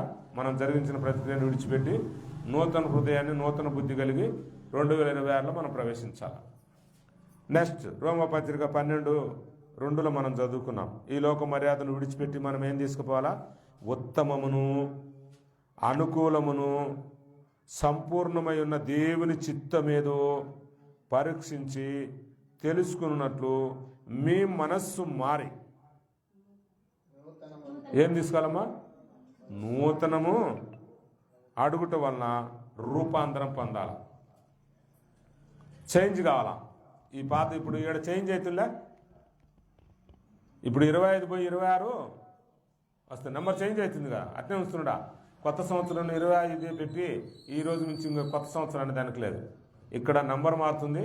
మనవలను కూడా మారమంటున్నాడు దేవుడు. ఈ రాత్రి సమయంలో మనవలను కూడా ఏం చేయమంటాడు? రూపాంతరం, అంటే చేంజ్ కమ్మంటున్నాడు. ముందు మనం పాపంలో ఉన్నాం, ఇప్పుడు పాపం లేని వారుగా ఉందాం. ముందు అపవిత్రులుగా ఉన్నాం, ఇప్పుడు పవిత్రులుగా ఉందాం. ముందు దుర్నీతిలో ఉన్నాం, ఇప్పుడు నీతిమంతులుగా ఉందాం. ముందు అపవిత్రులుగా ఉన్నాం, ఇప్పుడు పవిత్రులుగా ఉన్నాం. ముందు దోషులుగా ఉన్నాం, ఇప్పుడు నిర్దోషులం అవుదాం. ఇంతకుముందు విడిచిపెట్టలేదు, ఇప్పుడు విడిచిపెడదాం. ఇంతకుముందు ఒప్పుకోలేదు, ఇప్పుడు ఒప్పుకుందాం.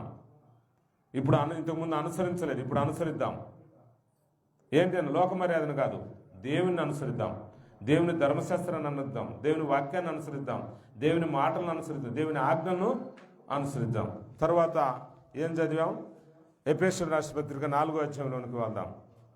ఏమ్మా? మీ ప్రాచీన స్వభావాన్ని వదులుకోమన్నాడు. అయితే ఏం కలిగి ఉండాలా?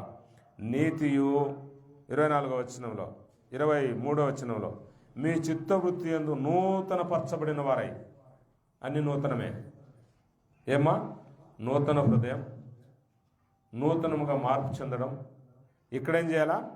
నూతన పరచబడి కడగడం వల్ల యేసుక్రీస్తు రక్తం మనల్ని ఏం చేసిందంట? సమస్త దుర్నీతి నుండి పవిత్రులుగా ఈ తీసుకొని వెళ్ళాలా. నూతన సంవత్సరానికి మనకు ఈ ఆయుధాలు ఈ ధరించాలా.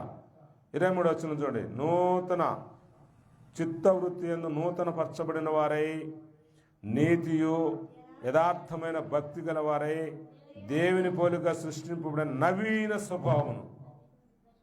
స్వభావం అంటే మన ఆలోచన, మన ఉద్దేశం, మన తలంపులు ఎట్లుండాలా? నవీన, కొత్తగా ఉండాలా. కొత్త సంవత్సరంలో కొత్తగా వెళ్ళిపోవాలా. ఇంకా పాత రోత హృదయం తీసుకొని మనం వెళితే, ఆ జీవితంలోనే మనం ఉంటే, మనం ఆ వ్యసనాల్లోనే ఉంటే దానికి అర్థము ఉండదు. అది పరిపక్వమై గర్భమును ధరించి పాపమును కని పాపానికి తీసుకొచ్చే మరణాన్ని మనం పాత్రలమవుతాం. తప్పించుకోలేము, ఎవరిని తప్పించుకోలేము. ఇప్పుడు అన్ని నూతనమే అయినేమో, నూతనం అన్ని నూతనమే. నూతన హృదయం, నూతన బుద్ధి, నూతన స్వభావం, నూతన ఆలోచన, నూతనముగా మార్చబడం. తర్వాత ఏమో అధ్యాయం చదివాం, కొలస్సీయుల రాసిన పత్రిక 2వ అధ్యాయము 8వ వచనం. కొలస్సీయుల రాసిన పత్రిక 2:8 చూడండి. ఈ మనము తీసుకొని పోవాల్సినవి, ముందు విడిచిపెట్టవలసినవి చెప్పాను. ఏం చెప్పానమ్మా? ముందు దేవుడు చేసిన కార్యం చెప్పాను. తర్వాత దేవుడు మనల్ని ఏమి విడిచిపెట్టమన్నాడు, దేవుడు ఏమి కలిగి జీవించమన్నాడు. 3 విషయాలు చెప్పుకుంటూ వచ్చాను. మొదట దేవుడు మనల్ని ఏం చేశాడు? క్షమాపణ ఇచ్చాడు. నీ పాపం నేను ఎన్నటినీ జ్ఞాపకము చేసుకోవడం లేదు, ఎందుకంటే మీ దోషంని మీరు నేను దయగలిగి మీ ఎడల దయగలిగి ఉన్నాను. కాబట్టి నా దయ మీకు కావాలంటే, నా ధన్యత మీకు కావాలంటే, నా ఆశీర్వాదం మీకు కావాలంటే, నా దీవెన మీకు కావాలంటే, నా కంచె మీకు కావాలంటే, నా కృప మీకు కావాలంటే మీరు జరిగించిన ఇవన్నీ వదలాల. ఆ తర్వాత దేవుడు ఏమేమి ఆశిస్తున్నాడు మన ద్వారా, ఈ నూతన సంవత్సరానికి ఏం తీసుకొని రమ్మంటున్నాడు. ఇప్పుడు మన పిల్లలు మనం వేరే ఊరికి వినపోతే, అమ్మ నీకు ఏమన్నా కావాలంటే వారు ఏం చెబుతారమ్మా? వారికి కావాల్సిన కోరికలన్నీ చెప్తారు కదా, అవి మనం ముందే రాసి పెట్టుకుని తీసుకుంటాం ఎంత భద్రంగా. అబ్బో నా బిడ్డ ఇది అడిగింది, నా అల్లుడు ఇది అడిగిండు, నా మనవళ్ళు ఇది అడిగిండ్రు, లేదంటే మా కూతురు ఇది అడిగిందని మనం ఏం చేస్తాం? తీసుకుంటాం. అయితే ఈ రాత్రి సమయంలో దేవుడు మనల్ని అడుగుతున్నాడు. యేసుక్రీస్తు ప్రభు మనల్ని అడుగుతున్నాడు. తర్వాత చూస్తే 8వ వచనంలో చూస్తే చూడండి అమ్మా, ఏలైనగా దేవత్వం యొక్క సర్వ పరిపూర్ణత శరీరముగా క్రీస్తునందు నివసించున్నది, మరియు ఆయనందు మీరును సంపూర్ణులై ఉన్నారు. ఆయన సమస్త ప్రధానులకును అధికారులకును శిరస్సై ఉన్నాడు. ఇప్పుడేమంటాడు? పరిపూర్ణులైపోవాలా. ఇక్కడేమంటుందమ్మా? ముందు మనం పరిపూర్ణం కాదు, దేవుడు ఒక్కడే పరిపూర్ణుడు. వీటన్నిటిని జయించాలా. పరిపూర్ణం అంటే ఎన్నిటిని జయించాలా. దేవుడు ఏదైతే అవాయిడ్ చేయడం లేదో, దేవునికి ఏదైతే ఇష్టం లేదో, ఆయన ఇష్టాలన్నిటి చెప్పేశాడు. ఇదిగో నీలో ఇవి ఉన్నాయి, వీటన్నిటిని విడిచిపెట్టు, ఈ రకంగా నువ్వు రా, తీసుకుంటా, నా వద్దకు రా. దేవుని సన్నిధిలో ఊరికి వచ్చేదానికి లేదు. దేవుని సన్నిధిలో నివసించేవారు ధన్యులు అన్నారు. అయితే అక్కడ నివసించే వారికి ఉండాలా. నూతన స్వభావం ఉండాలి, నూతన హృదయం ఉండాలి, నూతన బుద్ధి ఉండాలి, అంత క్రొత్తదనం. ఇక క్రొత్తదనంలో చిన్న మరక కూడా ఉండకూడదు. తర్వాత మనం చూస్తే తీతు 3:10 కూడా ఏం చెప్పాడు?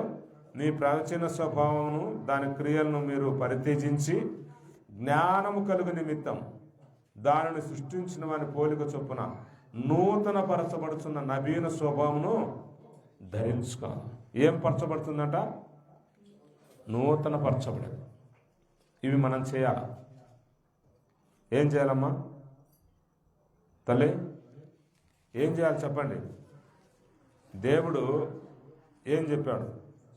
అంతేకాకుండా తీతు పత్రికలో 2వ అధ్యాయంలో ఆఖరిసారిగా ఏం చెప్తున్నాడు చూడండి. 13వ వచనంలో 12వ వచనంలో చెప్పాడు, మనం భక్తిహీనతను, ఈలోక సంబంధమైన దురాశ, ఈ లోక సంబంధం ఏదైనా కానీ ఆ దురాశ, వాటిని ఏం చేయాలి మనం? అది ఎంతదన్నా కానీ మంది కాకపోతే మనం ఆశపడకూడదు. విసర్జించడం అంటే తీసేయడం, పడేయడం, పక్కకు తోసేయడం. మన ఆలోచనలోనికి రానియకూడదు, మన గృహంలోనికి రానివ్వకూడదు, మన హృదయంలోనికి రాకూడదు, మన జీవితంలోనికి రానియకూడదు. అది ఏదన్నా కానీ మంది కాంది. ప్రభు ఈ రాత్రి అంట. అయితే ఏం చేయమంటున్నాడు చూడండి. ఈ యొక్క 2026 అనగా మహాదేవుడును మన రక్షకుడైన యేసుక్రీస్తు మహిమ యొక్క ప్రత్యక్షత కొరకు ఎదురు చూస్తూ ఈ లోకంలో స్వస్థబుద్ధితోనూ నీతితోనూ భక్తితోనూ బ్రతుకుచుండవలనే మనకు ఈ వాక్యము బోధించుతున్నది. ఇప్పుడు తనకు ఏం బోధించామమ్మా? ఈ వాక్యం ఏమేమి బోధించింది? దేవుడు 3 విషయాలు చెప్పాను.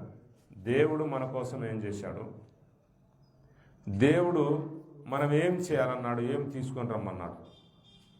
మనకు 2 ఆప్షన్లు ఇచ్చాడు. దేవుడు ఒక్కసారి నీ పాపాన్ని అంతా నేను తుడిచేశాను, పవిత్రపరిచాను, ఇక నువ్వు జ్ఞాపకం చేసుకోవద్దు. కాబట్టి నీ జ్ఞాపకం రాకుండా ఉండాలని అంటే నువ్వు జరిగించిన ప్రతి అక్రమ క్రియలన్నిటినూ విడిచిపెట్టు. ఈ లోక మర్యాదను అనుసరించవద్దు, ఈ లోక సంబంధమైన వాటిని కలుపుకోవద్దు. ఏమ్మా?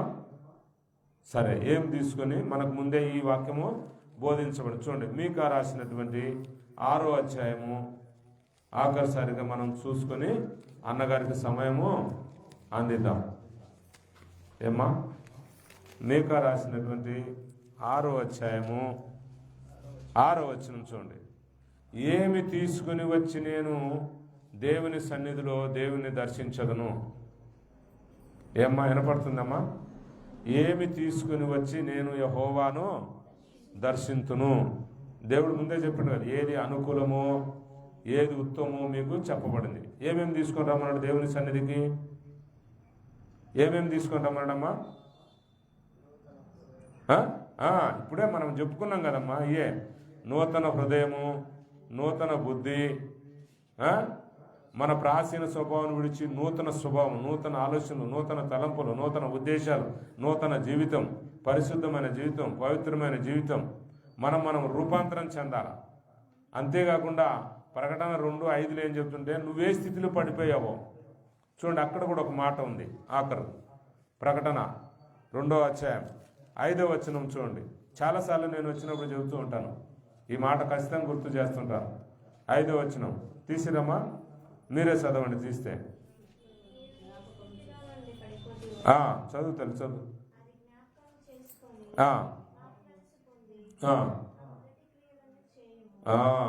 దేవుని స్తుతి. ఏం చేయాలి మనం? ముందే ఏం గుర్తు చేసుకోవాలా?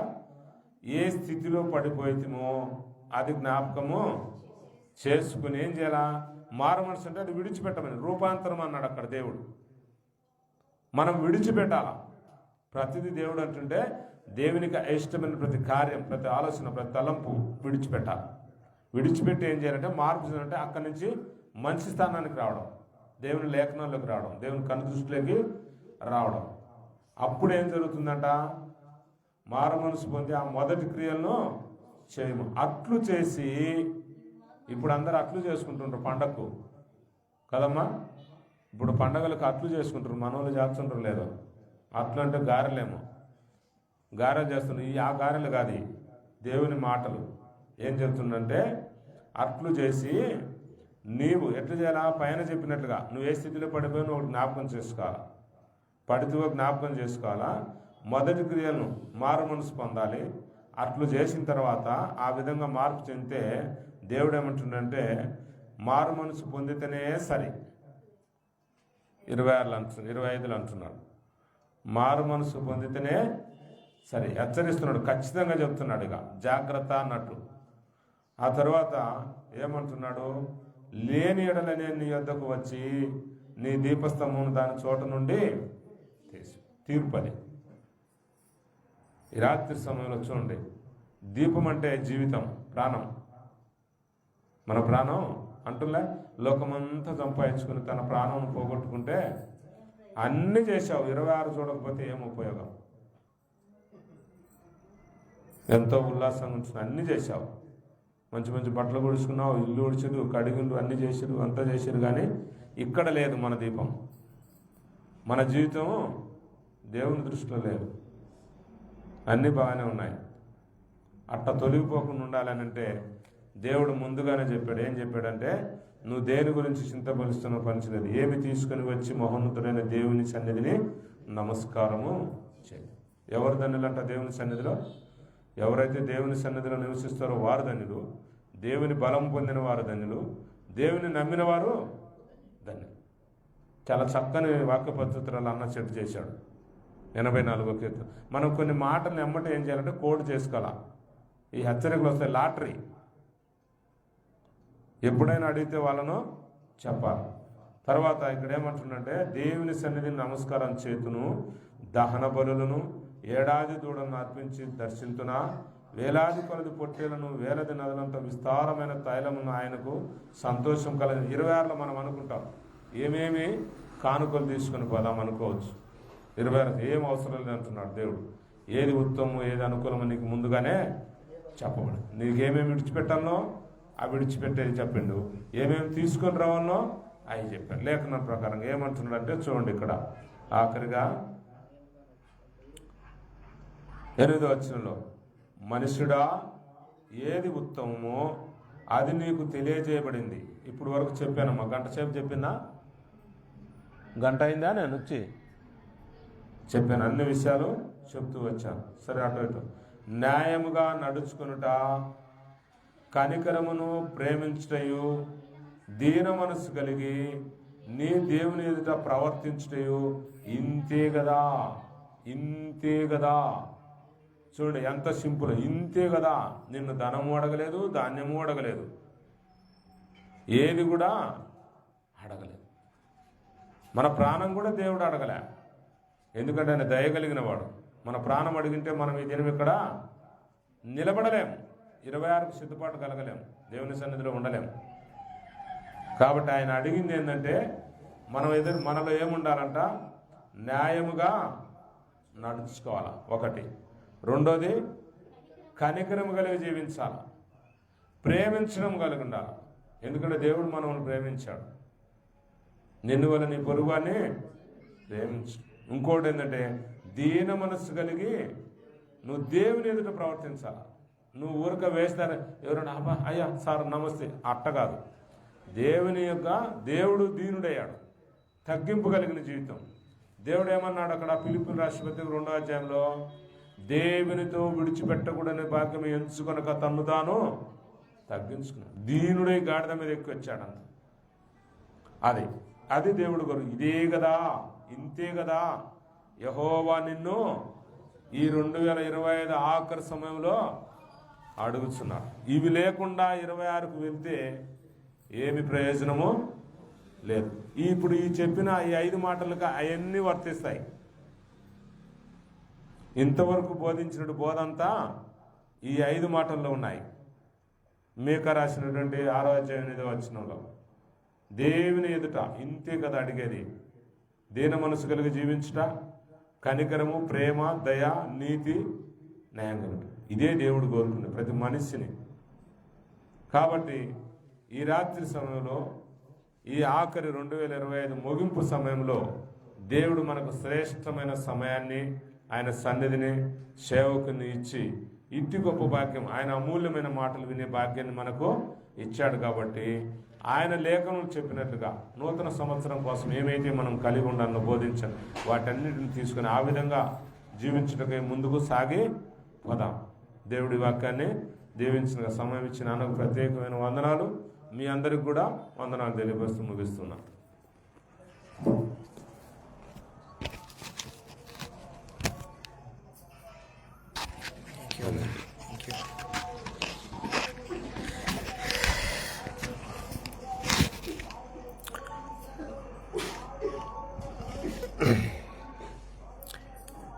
అందరం ఒకసారి లేచి నిలబడదాం. కూర్చున్నారు ఇప్పటివరకు, అందరం లేచి నిలబడదాం. చక్కటి వర్తమానం మీకు ఎంతవరకు అవసరమో అంతవరకు తెలియజేశాడు. నాకు తెలిసి మీరు విన్నారని నేను నమ్ముతున్నాను. నా నమ్మకాన్ని వమ్ము చేయగాకండి. ఎందుకంటే అన్న చెప్పిన ప్రతిసారి నేను రాయటం నాకు పరిపాటి.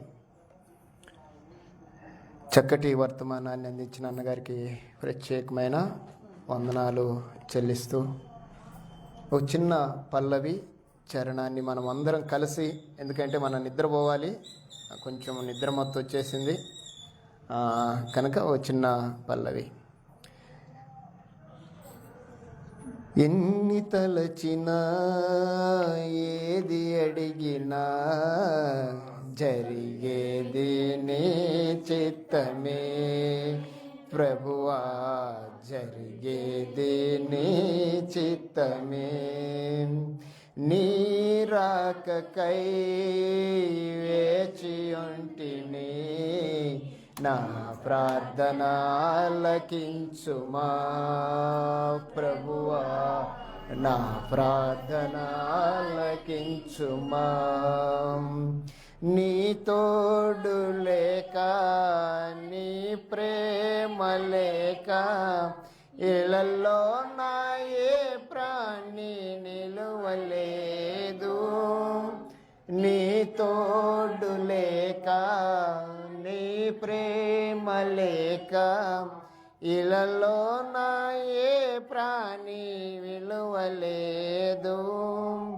అడవి పువ్వులే నీ ప్రేమ పొందగా, అడవి పువ్వులే నీ ప్రేమ పొందగా, నా ప్రార్థన ఆలకించుమా ప్రభువా, నా ప్రార్థన ఆలకించుమా.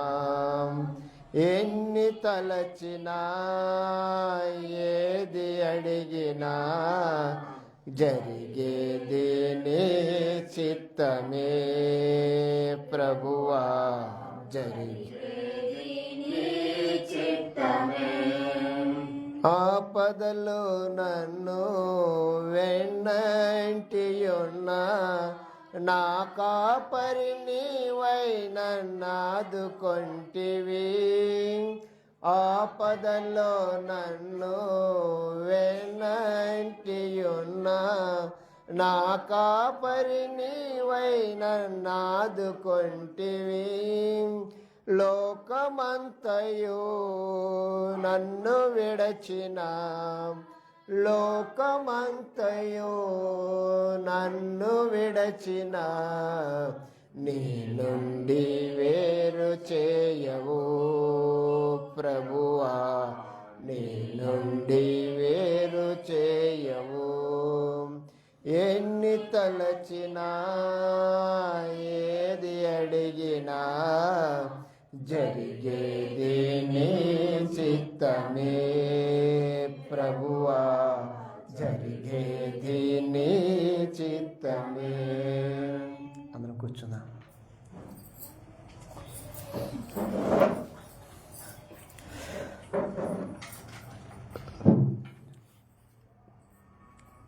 చాలా శ్రేష్టమైన అమూల్యమైన వర్తమానాన్ని విన్న తదుపరి కొన్ని ప్రాముఖ్యమైన విషయాలని మాత్రమే మీతో నేను పంచుకొని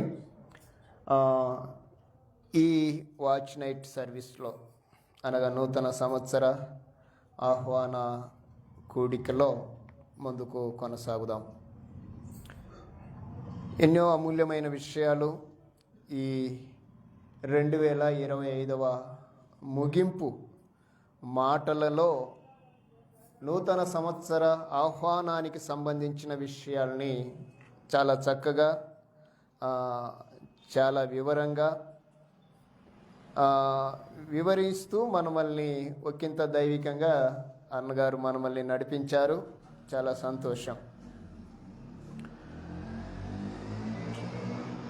అలాంటి వర్తమానంలో నుండే ఈ నూతన సంవత్సరంలో, లేకపోతే మరొక నూతన దినంలో, లేకపోతే 2026లోనికి వెళ్ళబోతున్న మనము మరికొద్ది నిమిషాల్లో ఏదైనా ఒక తీర్మానం చేసుకొని ముందుకు అడుగు వేస్తే ఒకంత ప్రయోజనకరంగా ఉంటుందనేదే దేవుని యొక్క వాక్య సారాంశం. భక్తుడు మాట్లాడుతూ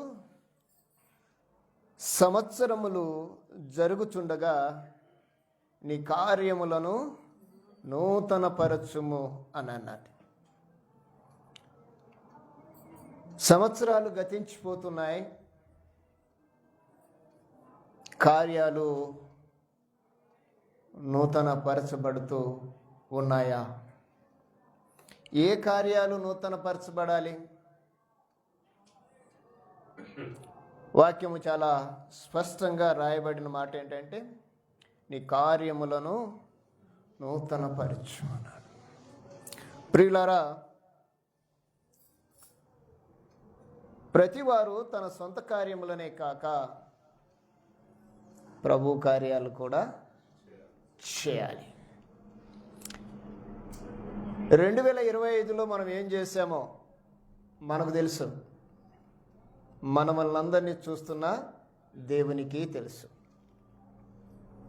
దేవుని కొరకు ఇదిగో నేను ఈ కార్యము చేశాను అని ధైర్యంగా ఈ సమయమందు మనం ప్రార్థన చేయగలిగితే అది మన ధన్యత. నీ వలన బలము నొందు మనుష్యులు ధన్యులు. ఎప్పుడు ఆ ధన్యత, ఆ బలం వస్తుంది? ఆయన కార్యాలు చేస్తే. ఆయన కార్యాలు చేయాలంటే ఆయన మందిరంలో ఉండాలి. ఆయన మందిరంలో ఉండు ఆయన కార్యాలు చేస్తూ ఆయన యందు నమ్మిక ఉంచితే ఆ ధన్యతలని మనము అన్నగారు చెప్పినట్లుగా ఆ 84వ కీర్తనల భాగంలో చాలా ప్రాముఖ్యమైన విషయాల్ని మనము అన్నగారు మాట్లాడారు.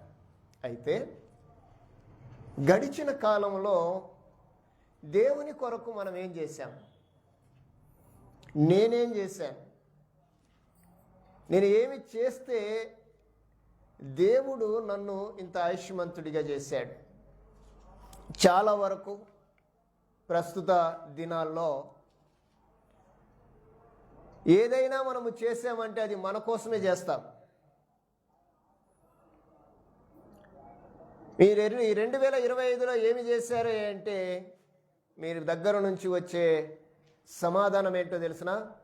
ప్రతి ఆదివారము మానక మందిరంలో ఆరాధన చేశానని చెప్తాను. అవునా కాదమ్మా? ప్రతి కృతజ్ఞత కూడికలో నేను పాలిభాగస్తునిగా ఉన్నాను అని సమాధానం చెప్తాం.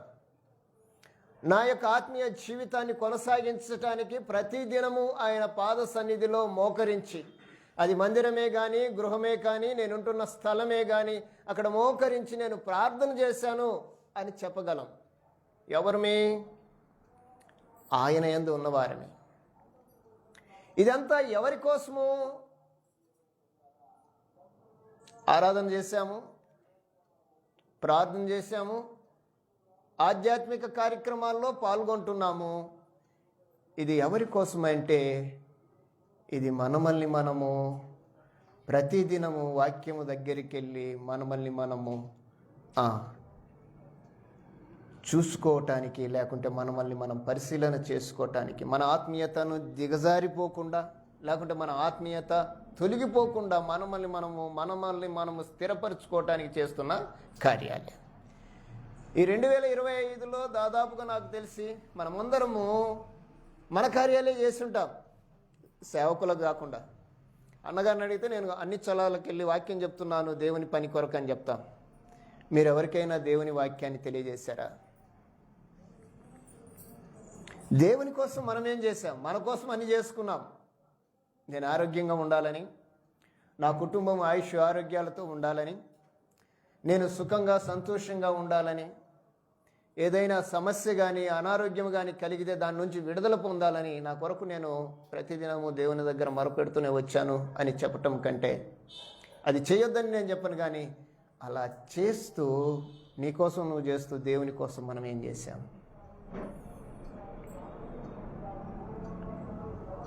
ఈరోజు క్రైస్తవ్యం యొక్క స్థితిగతులు ఒకంత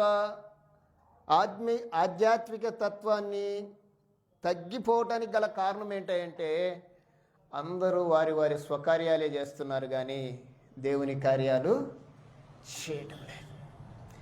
దేవుని కార్యాలు అంటే ఏంటి అంటే దేవునికి దూరముగా ఉన్న వారిని దేవుని దగ్గరికి నడిపించటం.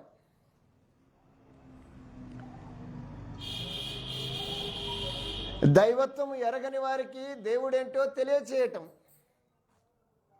నశించిపోతున్న వారిని ప్రభు దగ్గరికి తీసుకొని వచ్చి రక్షించబడేటట్లుగా వారిని ప్రోత్సహించటం. ఇది మనం ఎంతమందిని ఈ 2025లో చేశామో ఒకసారి జ్ఞాపకం చేసుకుందాం. ఒకవేళ చేయకపోతే ప్రభు ఈ చివరి గడియల్లో నీతో మాట్లాడుతున్నాడు. ఇకనైనా మీరు మీ యొక్క ఆత్మీయతతో పాటు దేవుని కొరకు మీరేం చేస్తారు? ఏం చేస్తే దేవుడు మహింపరచబడతాడు? నీ ఒక్కడి ద్వారా నీ యొక్క ఆత్మీయత ద్వారా దేవుడు మహింపరచబడాలా అనుకుంటున్నాడా, లేకుంటే నీతో ఉన్న వారందరి ద్వారా దేవుడు మహింపరచబడాలనుకుంటున్నాడా అనేది మనం ఆలోచన చేయాలి. ఇది చాలా ప్రాముఖ్యమైన విషయం. బైబిల్లో ఒక ఆత్మీయ సహోదరుడు మాట్లాడుతూ మొదటి శతాబ్ద కాలంలో తన యొక్క పరిచర్యను కొనసాగిస్తూ తెలియజేసిన మాట ఏంటంటే, ప్రతిదినము తన ప్రయాణాన్ని తను కొనసాగిస్తూ ఆయా ప్రాంతాలు, ఆయా గ్రామాలు సంచరిస్తూ తాను వెళ్ళిన చోటల్లా ప్రభువుని పరిచయం చేస్తూ ప్రభు కొరకు అనేకులను ఆయన రాజ్యానికి వారసులుగా చేస్తూ తన ప్రయాణాన్ని ముగించుతూ వచ్చాడు. చనిపోయే వరకు కూడా ఆయన తన ప్రయాణంలో ప్రభువు కొరకు ఆయత్తపడి ఉన్న వారిని ఆయన సన్నిధికి నడిపించాడు. ఆ నడిపించిన ఆయన ఏ స్థలాలకు వెళ్ళాడో ఆయా స్థలాల్లో తాను ఏర్పరిచిన, లేకుంటే తన ద్వారా ప్రభు కొరకు కూడుకుంటున్న సంఘాలకి అనేకమైన పత్రికలు రాస్తూ తన పత్రికలలో అనేకమైన విషయాల్ని పొందుపరిచాడు. తాను అపోస్తుడైన పౌలు గారు వెళుతూ ఉన్న ప్రతి స్థలములో దేవుడు తన మీద ఉంచిన యావత్తును, తన మీద దేవుడు కోరుకున్న స్థితినంతటిని కూడా తాను దేవుడు అనుకున్న దానికంటే ఎక్కువ చేశాడేమో అనిపిస్తుంటుంది. ఒకానొక సమయంలో ఆయన దగ్గరికి వెళ్ళి వాక్యం చెప్పమంటే వెళ్ళటానికి సిద్ధపరచబడిన ఆయన ప్రభుతో మాట్లాడుతూ, అయ్యా ఆయన అలాంటి వాడు కాదే, వాక్యం చెప్తే వినేవాడు కాదే, వాక్యము చెబితే చంపేస్తాడయ్యా ఆయన అంటే ప్రభు ఏమన్నాడంటే, భయపడకు, నువ్వు వెళ్ళు, అతను నేను ఏర్పరచుకొనిన నా సాధనం అని చెప్పారు. ఈరోజు మనము ఎవరికైనా వాక్యం చెప్పాలి అంటే వాళ్ళు వినరండి అనే మాట మన దగ్గర నుంచి వస్తుంది, అవునా కాదా? మనం ఎవరితోనైనా ప్రభుతో గురించి మాట్లాడాలి అంటే వీరు వింటారో వినరో అనే డౌట్ మనకే ఉంటుంది. రే సంగమా, గమనించండి, ఈరోజు ప్రభువు నిన్ను నన్ను మనల్ని ఏర్పరచుకున్నాడంటే అర్థం ఏంటో తెలిసిన? నీ ద్వారా ఏదో ఆయన ఆశిస్తున్నాడు. నువ్వు సమర్థుడవు కాబట్టే, నువ్వు ఆ స్థితికి ఎన్నిక చేయబడిన వాడివి కాబట్టే, ఎన్నిక చేయబడిన వారు కాబట్టే ఆయన నిన్ను ఏర్పరచుకున్నాడు. ఏర్పరచుకొనబడిన నీవు ఆయన కొరకు ఏం చేస్తున్నావు? మీరు ఒకవేళ పౌలు గారిని అడిగితే, పౌలు గారు నేను ఇలాగని తన 3 ప్రయాణాల పరిచర్యను చూపిస్తాడు. 4వ ప్రయాణం రోమాలో చెరలో ఉండి పరిచర్య చేశాడు ఆయన. ఎన్నిసార్లు ప్రయాణం చేసినా తన ప్రయాణంలో వచ్చిన ఆటుపోట్లను కానీ, కష్ట నష్టాలను కానీ, దిగంబరత్వాన్ని కానీ, హింసలను కానీ వేటిని కూడా లెక్క పెట్టకుండా ప్రభు కొరకే పనిచేశాడు. ప్రభు కోసమే పనిచేశాడు, ప్రభు కోసమే బ్రతికాడు, ప్రభు కోసమే మరణించాడు. అది క్రైస్తవ్యం, అది శిష్యత్వం, అదే అపోస్తలత్వం. ఈరోజు దేవుడు నిన్ను నన్ను కూడా ఆ కోణంలో చూస్తున్నాడు ఈ చివరి దినాల్లో. మీరందరూ గమనించాలి, దేవుడు మనల్ని ఆ స్థితిలో చూస్తున్నాడు. నువ్వేమైనా ప్రభు కోసం చేస్తావా అని. ఈ 2025 చివరి గడియల్లో మీరు ఆలోచించవలసింది ఒకటే, నేను ఏమైనా చేయగలిగితే నేను ఎంతమందిని ప్రభు దగ్గరికి నడిపించగలను?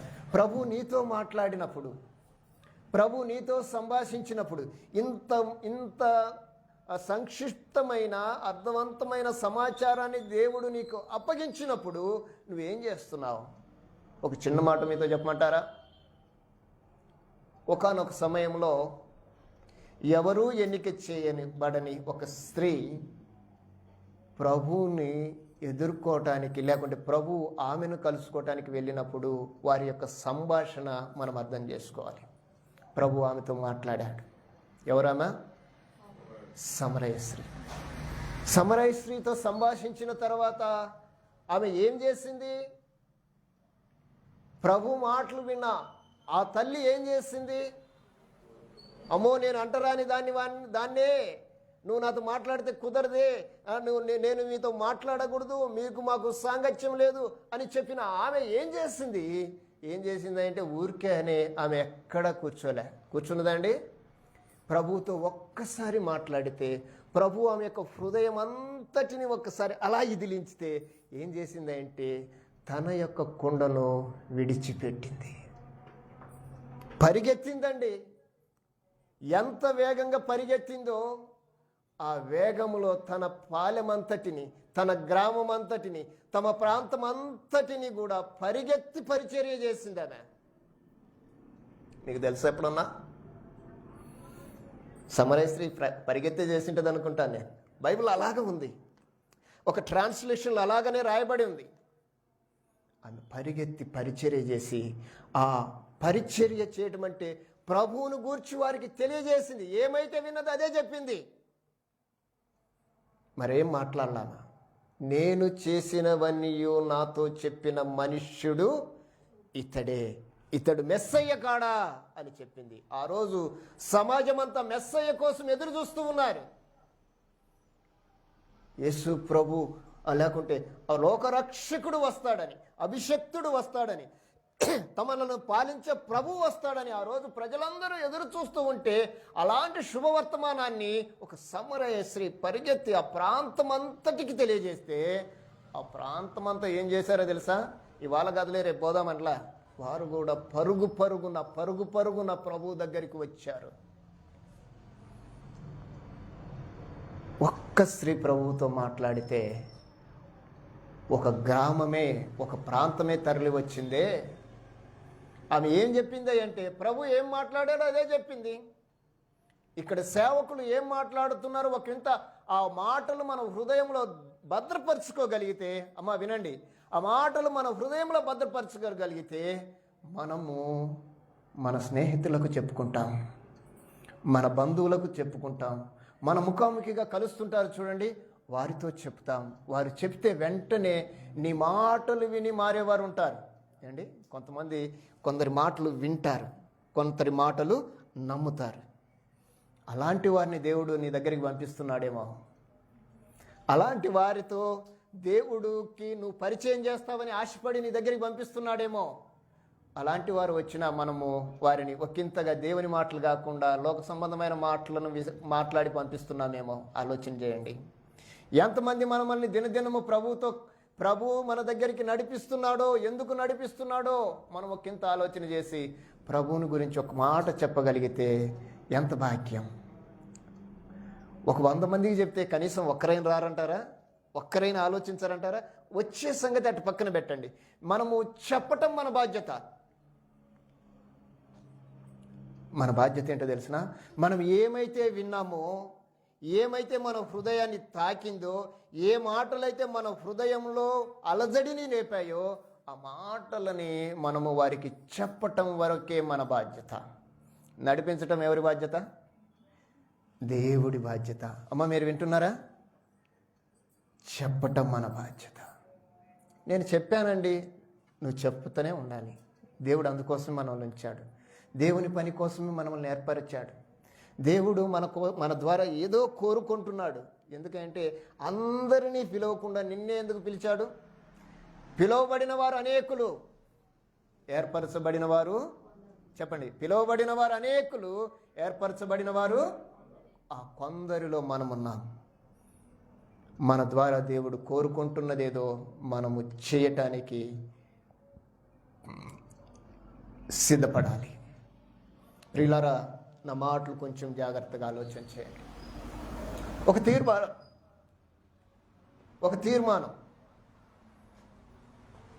ఒక నిశ్చయం మనం చేయగలిగితే ఎంత బాగుంటుంది.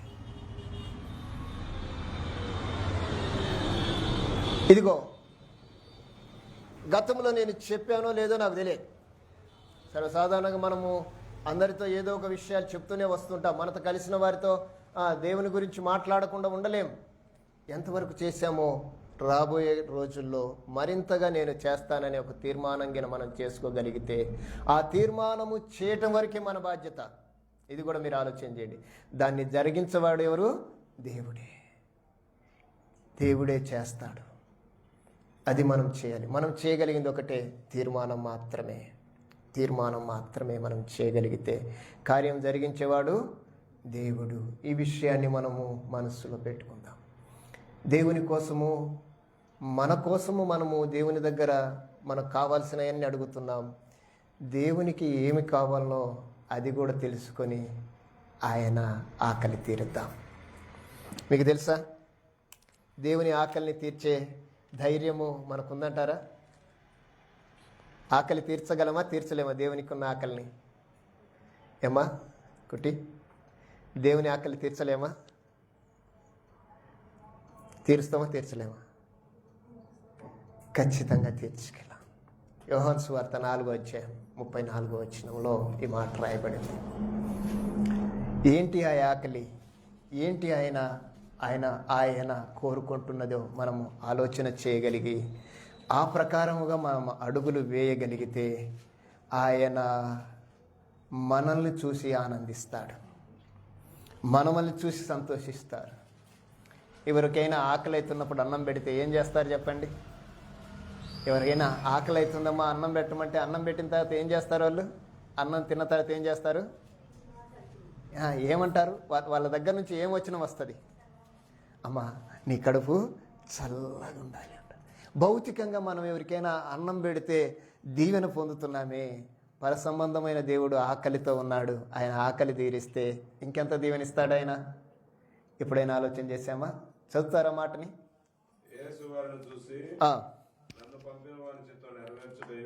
నన్ను పంపిన వాని చిత్తము నెరవేర్చుటయు ఆయన పని తుదముట్టించుటయు నాకు ఆహారము. యేసుప్రభు ఆహారం ఏంటో చెప్పండి. ఇప్పుడు యేసుప్రభు డైట్ ఏంటి?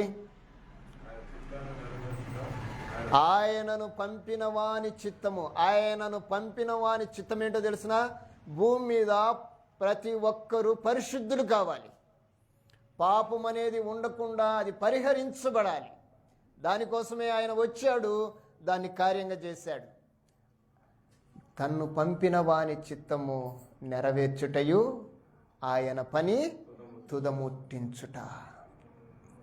ఇదే కదా నేను కొన్న ఆకలి, నాకున్న ఆకలి. ప్రభు దగ్గరికి వచ్చి నీ డైట్ ఏంటంటే, నీ ఆహారం ఏంటంటే అంటాడు, ఆయన చిత్తం నెరవేర్చాలి, ఆ పని నెరవేర్చాలి, ఆ పని తుదముట్టించాలి, ఆ పని అయిపోవాలి. అది నాకు ఆహారం. తుదముట్టించటం. ఎంతమందిని ఆయన ఆకలి తీరుద్దాము? ఒకసారి ఈరోజు మనము ఒక తీర్మానాన్ని చేసుకుందాం, ఒక నిర్ణయాన్ని ప్రభు దగ్గర చేయటానికి ప్రయత్నం చేద్దాం. ప్రభువా,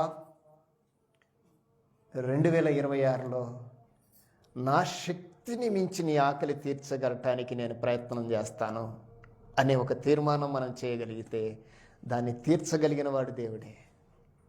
తీర్మానం మాత్రమే మంది. ఈరోజు మనకు కావలసిన సకలని చెప్పను కానీ మనకు కావలసిన ఆయుష్ని, ఆరోగ్యాన్ని, కావలసిన స్థితిగతులని, మనకు కావలసిన ప్రొటెక్షన్ని, కాపుదలని ఆయన ఇస్తూ మనల్ని ఒకంత ఉన్నతమైన స్థితిలోనే ఉంచాడు. మనల్ని ఎక్కడ కూడా మనల్ని తగ్గించడానికి ఆయన ఇష్టపడక ఉంచిన ఈ స్థితుల మధ్య, ఈ పరిస్థితి మధ్య, ఈ వాతావరణంలో, ఈ 2025 గడియల్లో, చివరి గడియల్లో ఒక తీర్మానం చేద్దాం. ఏమైనా తెలుసా? నేనేం చేయాలో నాకు తెలియచేయి ప్రభువా. ఆ తెలియజేసే దాంట్లో నేను నీ ఆకలి తీరుస్తాను. తీర్చగలమా, తీర్చలేమా? మీరు అనుకోవచ్చు,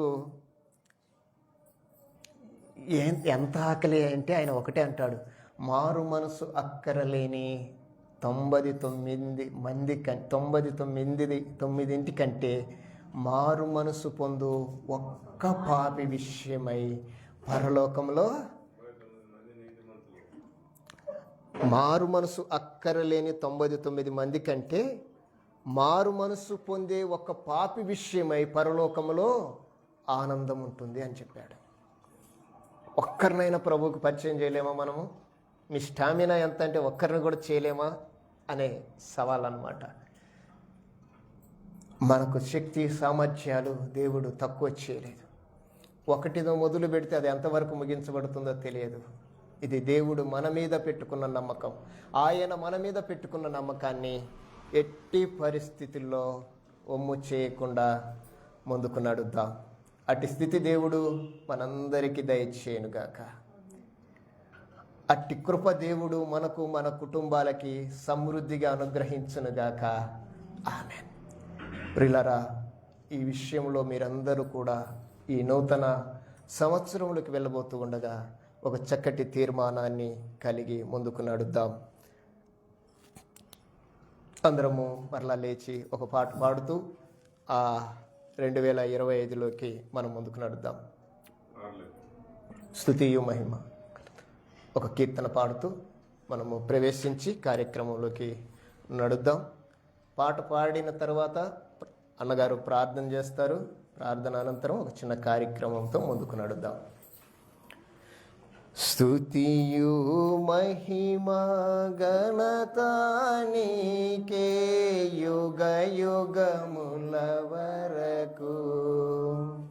ఎంతో నమ్మదగిన దేవా, ఎంతో నమ్మదగిన దేవా, మా దేవుడవై మాకిచ్చితివి ఎంతో గొప్ప శుభదినము. మా దేవుడవై మాకిచ్చితివి ఎంతో గొప్ప శుభదినము. మేమందరము ఉత్సాహించి సంతోషించెదము. మేమందరము ఉత్సాహించి సంతోషించెదము. కొనియాడెదము మరువబడని మేలులు చేసెనని. కొనియాడెదము మరువబడని మేలులు చేసెనని. స్తుతియో మహిమ ఘనత నీకే యుగ యుగముల వరకు. ఎంతో నమ్మదగిన దేవా, ఎంతో నమ్మదగిన దేవా. అలానే నిల్చోండి, కళ్ళు మూసుకోండి, ప్రార్థన చేసుకుందాం. ప్రతి ఒక్కరూ కూడా మీ మనస్సుల్లో, మీ యొక్క హృదయాల్లో ఒక చక్కటి తీర్మానాన్ని ప్రభు కొరకు తీర్మానించుకోనండి. ఒక నిర్ణయం ప్రభు కొరకి మీరు తీర్మానించండి. గ్రంథంలో ఎందరో తమ యొక్క తీర్మానాల్ని ప్రభు కొరకు వారు తీర్మానం చేసిన సందర్భాల్ని మనం గ్రంథం ద్వారా అనేక మార్లు పరిశీలన చేశాం. ఈరోజు ప్రభు ప్రత్యక్షంగా మీ తీర్మానాన్ని వినటానికి ఆశపడుతున్నాడు. ఏ తీర్మానాన్ని నువ్వు కలిగి ఉన్నావో అది ప్రభువుతో నువ్వు నీ మనస్సులో నువ్వు ఒక్కసారి, ప్రభువా ఈ సంవత్సరంలో ఇదిగో ఈ తీర్మానం నేను చేసుకుంటున్నాను. నా కుటుంబాన్ని నీ సన్నిధికి తీసుకొని వస్తాను. నాకు ఉండబడిన స్నేహితులని నీ సన్నిధికి నడిపించటానికి నేను ప్రయత్నం చేస్తాను. నేనేమైతే విన్నానో అది నా చుట్టూ ఉన్న వారికి, నా స్నేహితులకు, నా వారికి నేను తెలియజేస్తాను. ఒక చిన్న తీర్మానం, నువ్వు విన్నదాన్ని, కన్నదాన్ని, ఏదైతే నువ్వు గ్రహించినవో దాన్ని నీ యొక్క మనస్సులో ప్రభుతో ఒక తీర్మానం చేసుకొని ముందుకు అడుగు వేస్తే ఈ 2026లో దేవుడు మునుపటి కంటే అధికమైన మేలులతో మిమ్మల్ని, మీ కుటుంబాన్ని బహుగా ఆశీర్వదించునుగాక. ఆమేన్. ప్రార్థన చేసుకుందాం. పెద్దలు పౌలన్న గారు ప్రార్థనతో మనం ముందుకు నడుద్దాం. చిన్న ప్రార్థన చేయండి. హ్యాపీ న్యూ ఇయర్ చెప్పుకుందాం. రాలేదు ఇంకా ఉంది, ఒక్క నిమిషం సార్.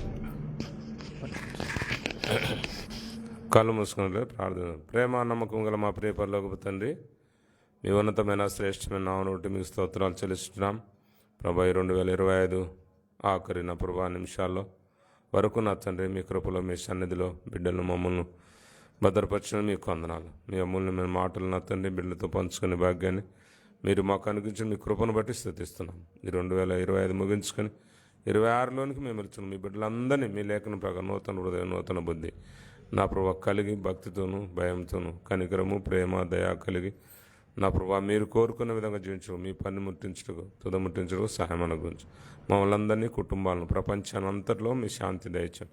యేసు నామములో ప్రార్థిస్తున్నాం తండ్రి, ఆమేన్. చెప్పండి మీరే. అయిపోయిందా? ఇప్పుడు మా అందరికీ నూతన సంవత్సర శుభాకాంక్షలు. 2025 ముగించుకొని 26లో అందరికీ శుభ సంతోషాలతో మనందరం జీవించాలని తెలియపరుస్తూ మీ అందరికీ ప్రత్యేకమైన వందనాలు. అలానే కూర్చోండి.